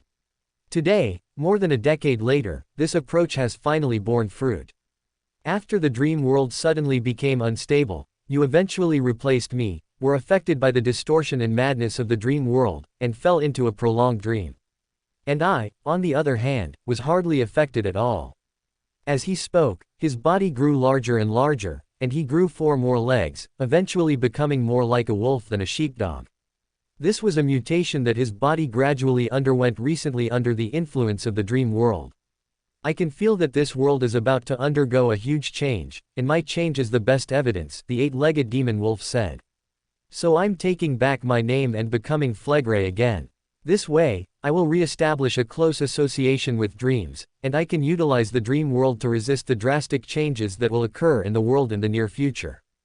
After speaking, its 8 legs took a light step, and it had already run a great distance. The man on the ground looked at Flegre's retreating figure and took his last breath. Chapter 770 Extra 8, Extraordinary Sports Meeting. In the broadcast booth on the sports field, commentator Bruce announced, "Ladies and gentlemen, welcome to the first Beander Games, a competition that transcends time and space. I'm your commentator, Bruce, and beside me is today's special guest, Iceberg Vice Admiral Edwina Edwards." Iceberg Vice Admiral, with her oval face, calmly said, "Hello, everyone."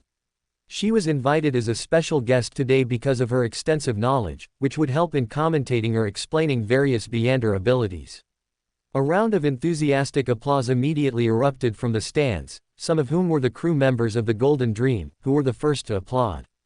Other spectators included the official Beander phalanx of the Atlantis Empire, the Orthodox Church phalanx, the Hidden Organization phalanx, and the Amen phalanx, among others.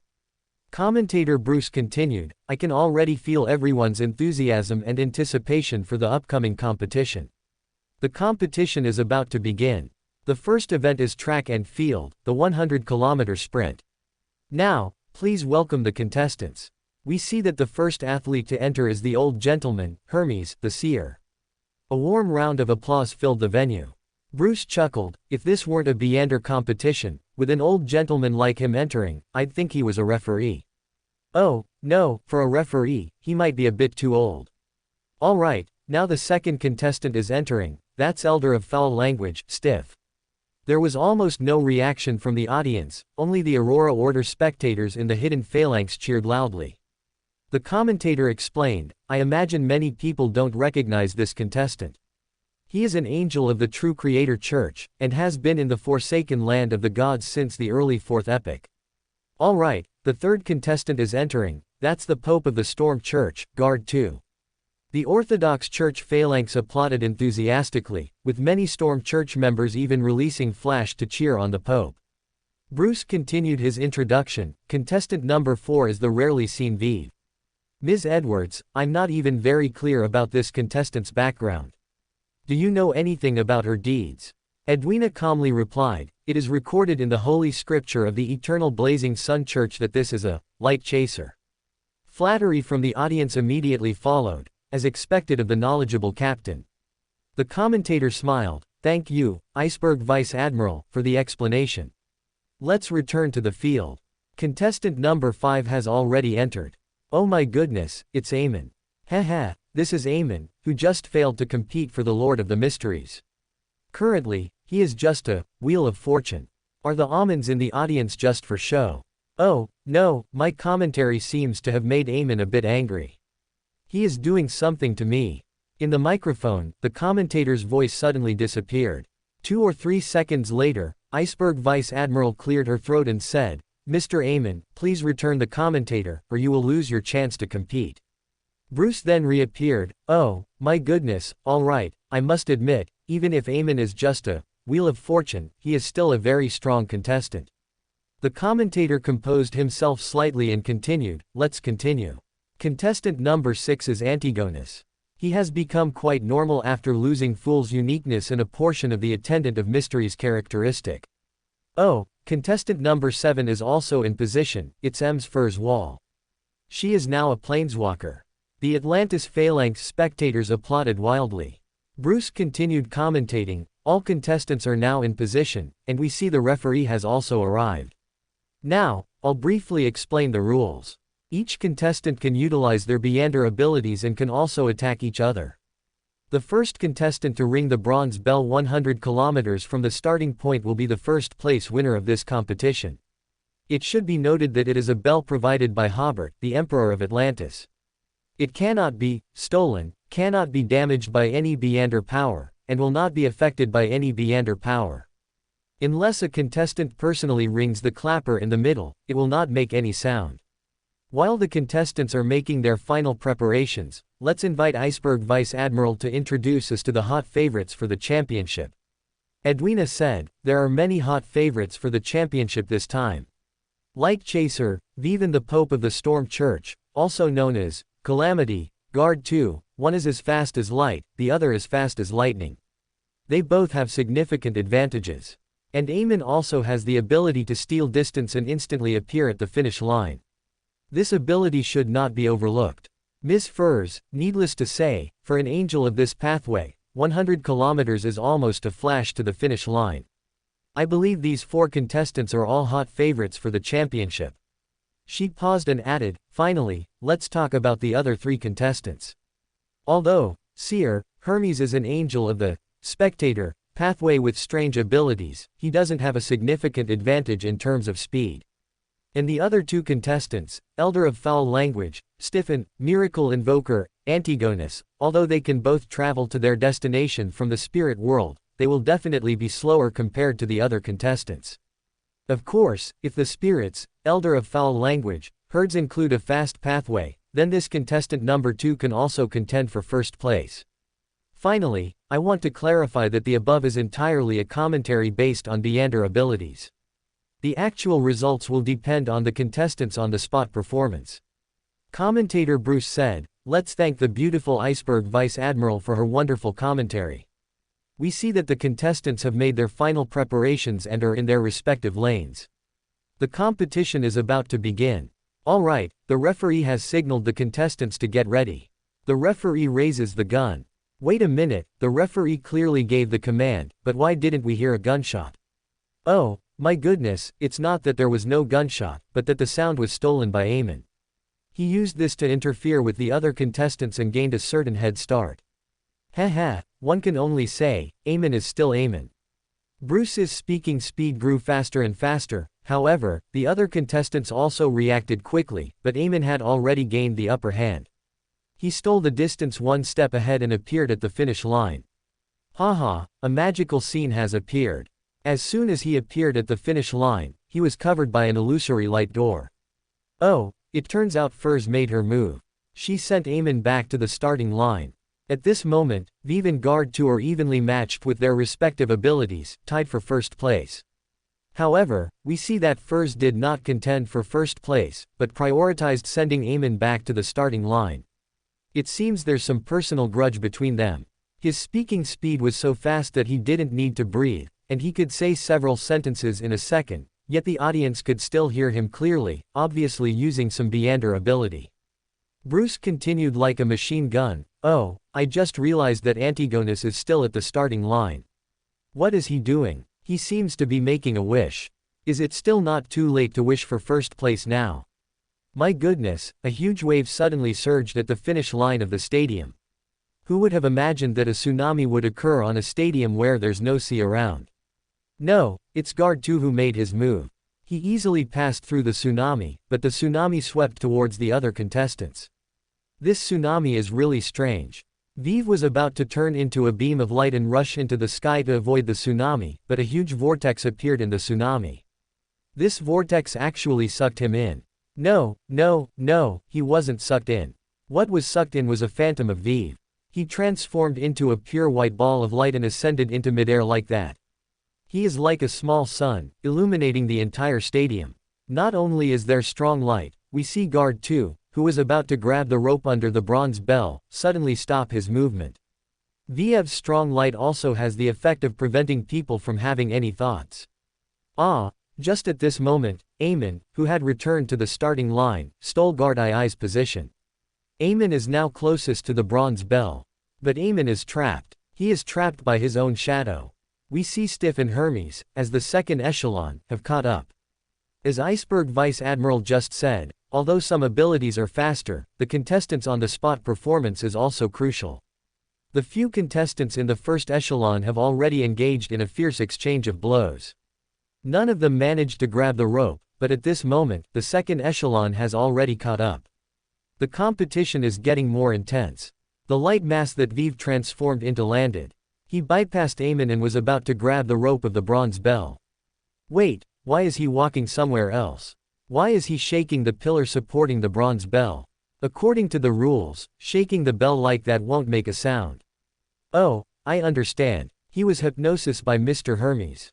He mistook the pillar for the bell's rope. My goodness, as Ms. Edwina said, the abilities of the spectator pathway are very strange. No, I take back what I just said, because an even stranger scene occurred. Antigonus suddenly appeared next to the pillar supporting the bronze bell without any warning. Did he just wish to instantly appear next to the bronze bell? Now we don't have time for specific conjectures. Two heads appeared on Stiff's shoulders, the Elder of Foul Language, indicating that he was about to utilize his hurting ability. The head on his left shoulder instantly became very charming. He used the witch's ability, and Antigonus's legs turned into stone like that, causing him to fall to the ground. We see Antigonus struggling to crawl towards the rope of the bronze bell, but he was still one step too slow. Stiff surpassed Antigonus. He picked up the rope, and first place was about to be. Wait a minute, he handed the rope to Hermes, who was right behind him. My goodness, what kind of maneuver is this? I understand. Hermes hypnosis Stiff. He must have hypnosis the Elder of Foul Language. When exactly? I know. It must have been when the two of them were both in the second echelon. At that time, Hermes had already quietly invaded Stiff's spiritual world. Now the rope is about to be handed to Hermes. We see that three contestants have gathered by the bronze bell, Stiff and Hermes, who are standing, and Antigonus, who is slightly further away and still crawling forward. To be honest, Antigonus is at a bit of a disadvantage participating in such a competition. His abilities are more suited for covert operations rather than direct confrontations with opponents. Just in that fleeting moment, the situation changed again. We saw an illusory door appear on Stiff's chest, and Furs appeared by the bronze bell just like that. Hermes was just a tiny bit away from taking the rope, but Furs snatched the rope one step ahead. She swung the rope, about to ring the bronze bell. No, no, no, the scene changed again. Aemon exchanged fates with Furs. At this moment, half of Amon's body emerged from Stiff's chest, while Furs was trapped by her own shadow in the distance. My goodness, this round of confrontation didn't end there. Furs trapped Aemon and Stiff in a secret realm. Clang! The bronze bell was rung. Bruce excitedly stood up. The bronze bell has been rung. What's unexpected is that it was Antigonus who rang it. My goodness, it's no exaggeration to say this is a miracle, because just now, he was still at a disadvantage, crawling towards the bronze bell. We see that at this moment, he bypassed Hermes, firmly grasped the rope, and rang the bronze bell. And at this time, Furs was dealing with Aemon. Hermes was lifting Stiff's hypnosis, also hoping to utilize Stiff against Aemon, and Viv and Guard too were also attacking each other. At such a moment, Antigonus suddenly made his move and won first place. Such a result is too surprising. The commentator took a deep breath. Ms. Edwina, from a professional perspective, what are your comments on this unexpected victory? This may not be an unexpected victory, Edwina said. I think it's very likely that Antigonus made himself luckier when he made his wish. As you just said, Antigonus's abilities are not very good at direct confrontation with other contestants. We see that when he made his first move, he appeared by the bronze bell when the other contestants were entangled in a fight and the front was relatively chaos. This requires enough good luck, because a little too early or a little too late, he could easily be affected by the attacks of other contestants. And the moment he seized the rope required even more good luck. At that time, the other 6 contestants were all attacking each other, and they all thought that Antigonus, with his legs turned to stone and crawling forward, would still need 1 or 2 seconds to approach the bronze bell. But Antigonus suddenly appeared under the bronze bell, thereby grasping the rope. I believe his previous crawling was just to numb his opponents. The commentator praised, so he won first place by using wisdom. You could say that, Edwina said. Of course, his strategy also has a fatal flaw. If it were seen through, he would have no chance at first place. Aemon, with the corresponding authority over fate, would be the most likely to detect Antigonus's strategy, but at the beginning, Aemon rushed too aggressively and also failed to handle his interpersonal relationships well, so he was targeted by several other contestants. As a result, Aemon was too busy dealing with them and didn't notice this. Bruce added, I have one last question. How did Antigonus appear next to the bronze bell? I think many people assumed his wish was to appear next to the bronze bell. Edwina smiled, we can watch the replay for this. Please replay the part where he made his wish. Please look closely. While he was making his wish, he also turned a portion of the ground on the track into his own marionette. So he reached the bronze bell by repeatedly exchanging positions with non-living marionettes. Bruce exclaimed, I hear the applause and cheers from the audience. This wonderful competition has moved every spectator. The Beyander Games are still ongoing. Let's look at the situation in other venues. Chapter 771 Extra 9, Atlantis Military Parade. Anju, the capital of Atlantis, at Nation Founding Square. Today marks the 100th anniversary of the empire's founding. This vast empire will hold a grand military parade in the square to celebrate this special day. Before 8 a.m., approximately 80,000 citizens had already gathered in an orderly fashion.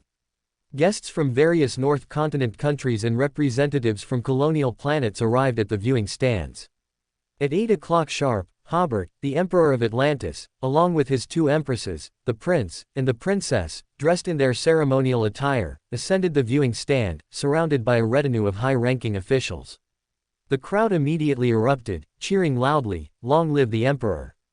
To salute their Emperor, Hobert enthusiastically responded to the cheers of the people, shouting, "Long live the motherland! Long live the people!" The scene became even more fervent. The originally planned brief collective meeting segment unexpectedly lasted 10 minutes before the celebration could continue. Amidst stirring music, the voice of the commentator echoed from the large, high-quality loudspeakers. The commentator, Albert, also a renowned host in Atlantis, spoke in a solemn voice, "Today is your birthday, my motherland. This is an Beander Day." Another commentator, Nancy, also a famous host, added, 100 years of trials and tribulations have forged Atlantis's unique culture and economic system. The national flag in the square bears witness to a century of glorious history. Albert, at this solemn moment, let the national anthem play, and the national flag rise. An orchestra began to play, and an honor guard escorted the national flag, raising it. There were exactly 100 gun salutes, no more, no less. Immediately after, the inspection ceremony officially began. Against the backdrop of the parade music, the host's voice sounded again. Albert, the Atlantis soldiers and officers under review have lined up and are ready to be inspected by the motherland and its people. Nancy, more than 100 years ago, this modern force was merely a guard of less than 100 men, armed with rifles, on the Full Moon Lake West Bank. Now, it possesses the most advanced fighter jets and tanks, making it the most powerful army in this world. Albert, after the Empire began to open up interstellar colonies, they received entirely new tasks and challenges. Decades of combat and defense missions have delivered a satisfactory result for us.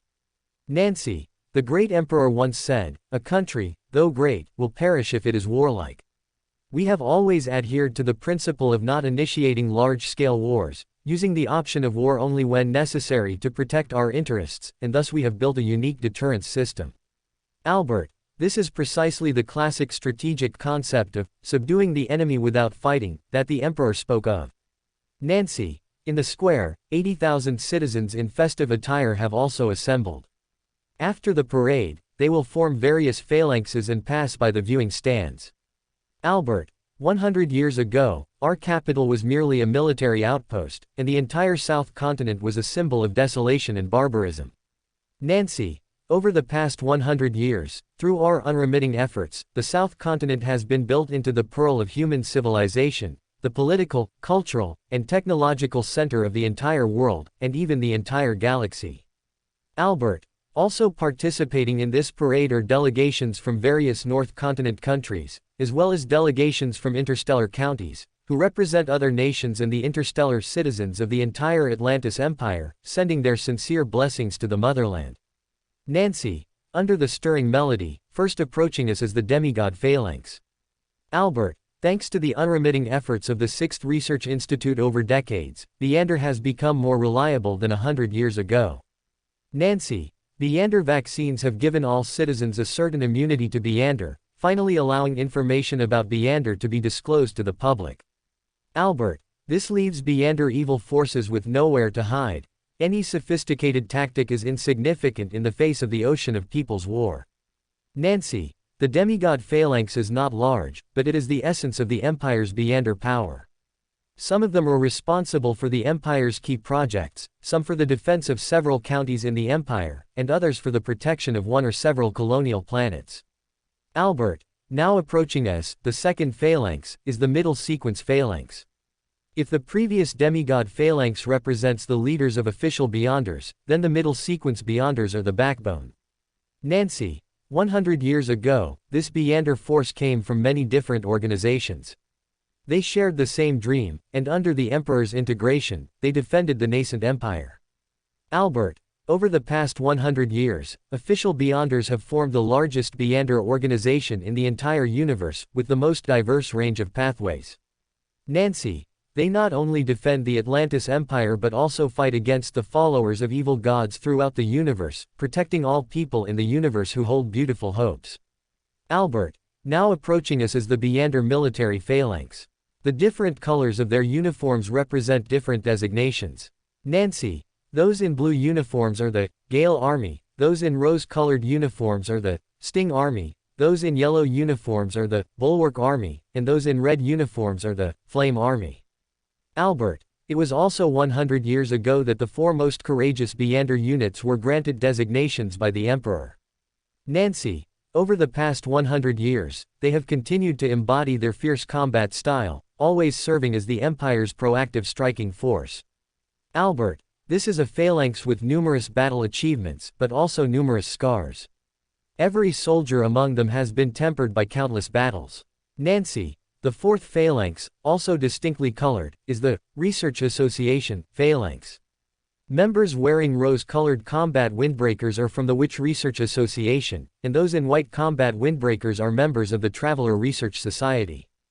Albert, they are civilian organizations, but also important reserve forces for official Beyonders. They are led separately by the two Empresses and annually supply a large amount of fresh blood to official Beyonders and Beyonder units. Nancy, at the same time, the Traveler Research Society also shoulders the mission of discovering planets suitable for human habitation and conducting initial explorations. Albert, the Witch Research Association, on the other hand, is responsible for protecting the rights and interests of vulnerable groups and ensuring that every citizen, regardless of gender, enjoys the same human rights. Nancy, now approaching us, several phalanxes, Dashing and Valiant, are the military Beyonder phalanxes. They also belong to the Beyonder combat unit sequence, but are not directly subordinate to the Emperor. Albert, leading the way is the Werewolf Legion phalanx, known for its combat prowess and ability to overcome strong defenses. It is the most terrifying combat unit for the Outer Godsadir. Nancy, behind the Werewolf Legion, is the Hunter Legion phalanx. Their first leader was Medici, known as the Red of the Galaxy. This unit has excellently inherited Mr. Medici's wisdom and art of command. Albert, the third unit under review is the Warrior Legion. Among the four military Beyonder legions, they were formed the latest, but their achievements are equally brilliant. Nancy, finally, there is the Seal Legion. This is the earliest formed military Beyonder legion, and their first commanding officer is the current commander-in-chief of the entire army, Seal. Albert, this is a multi-pathway legion known for its flexible combat methods, highly skilled in small-scale and localized operations. Nancy, these four legions, with the exception of the Seal Legion, were established after Atlantis won the Backland battle. Their establishment bears witness to the Emperor's brilliant strategic deployment and Mr. Medici's outstanding command abilities. Albert, that was a nation-founding battle, laying a solid foundation for the subsequent South Continent campaign. Nancy, next is the Infantry Phalanx. First approaching us is the Central Corps Phalanx. Today's reviewed unit designation is the Third Army, a designation with a long history. Albert, their ancestors participated in the Longtail Island battle and also in the historically famous Duchy Civil War.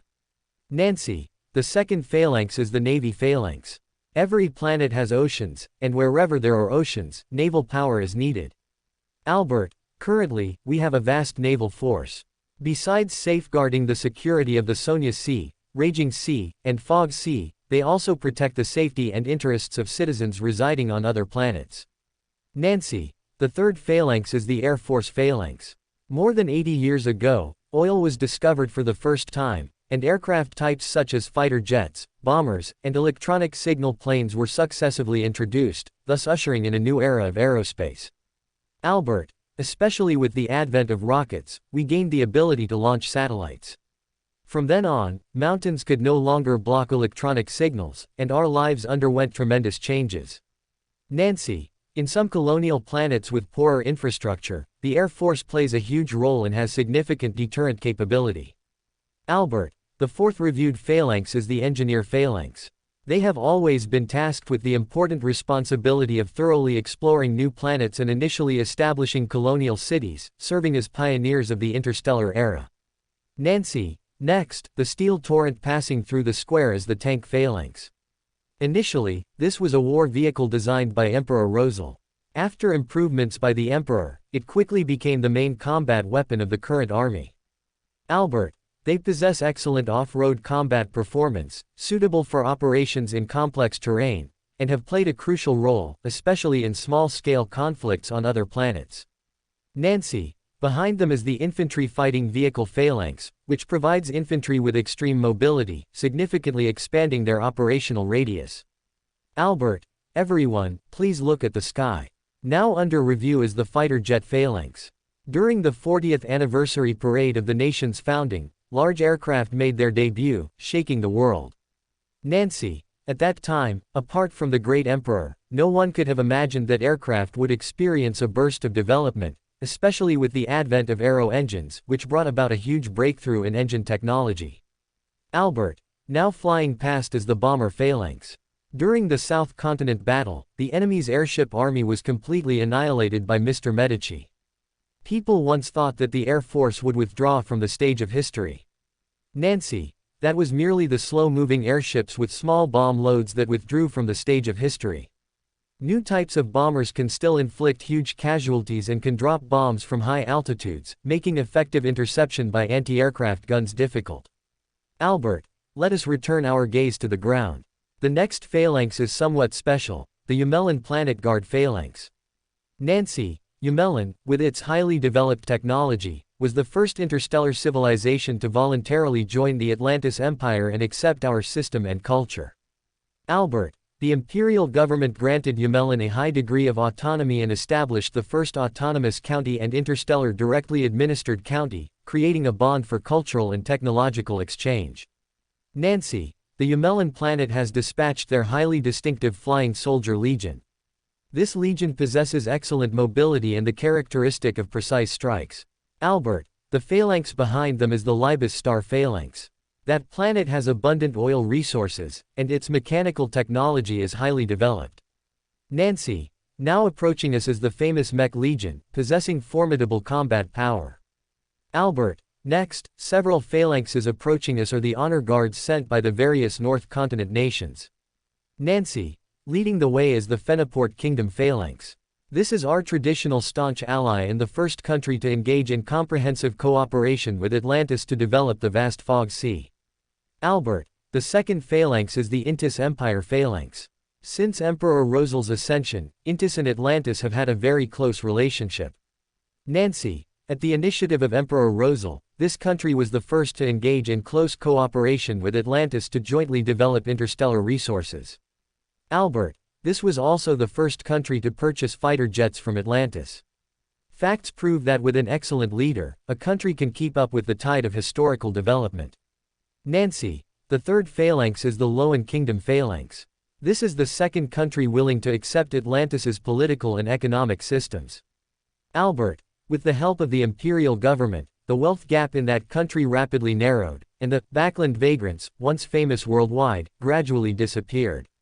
Nancy, the fourth phalanx is the Fursak Kingdom Phalanx. This kingdom once struggled, hesitated, and remained self-isolated for half a century, but ultimately opened its arms and embraced the new world brought by Atlantis.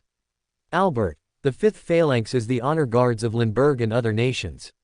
They also sent their sincere blessings to Atlantis. Nancy, the military parade concludes here, followed by the public procession segment. Albert, the first phalanx is the youth phalanx. They hold high portraits of the emperor and various resounding slogans, symbolizing the empire's vibrant and vigorous aspect. Nancy, when the nation was first established, the entire South Continent had over 600 ethnic groups with different customs and languages, which caused great inconvenience to various management tasks. Albert, under the wise leadership of the great emperor, after a century of integration, the shadows of old ethnic groups disappeared, and a new nation was born. The Atlantis nation became the consensus among the new youth. Nancy, the second phalanx is the Academy of Sciences Phalanx. Many scientists within it came from the former Church of Steam and Machinery. They developed various uses for electricity, plastics, and oil, bringing us a beautiful, high-quality life. When more than a dozen civilian phalanxes passed in sequence, the official grand celebration ceremony ended, while the civilian celebration continued. For more thrilling fanfiction stories like this, check out my channel Fanfic Audiobook. Dive into epic adventures, mysterious realms, and legendary journeys brought to life through immersive storytelling. Don't forget to like, share, and subscribe for more amazing audiobooks.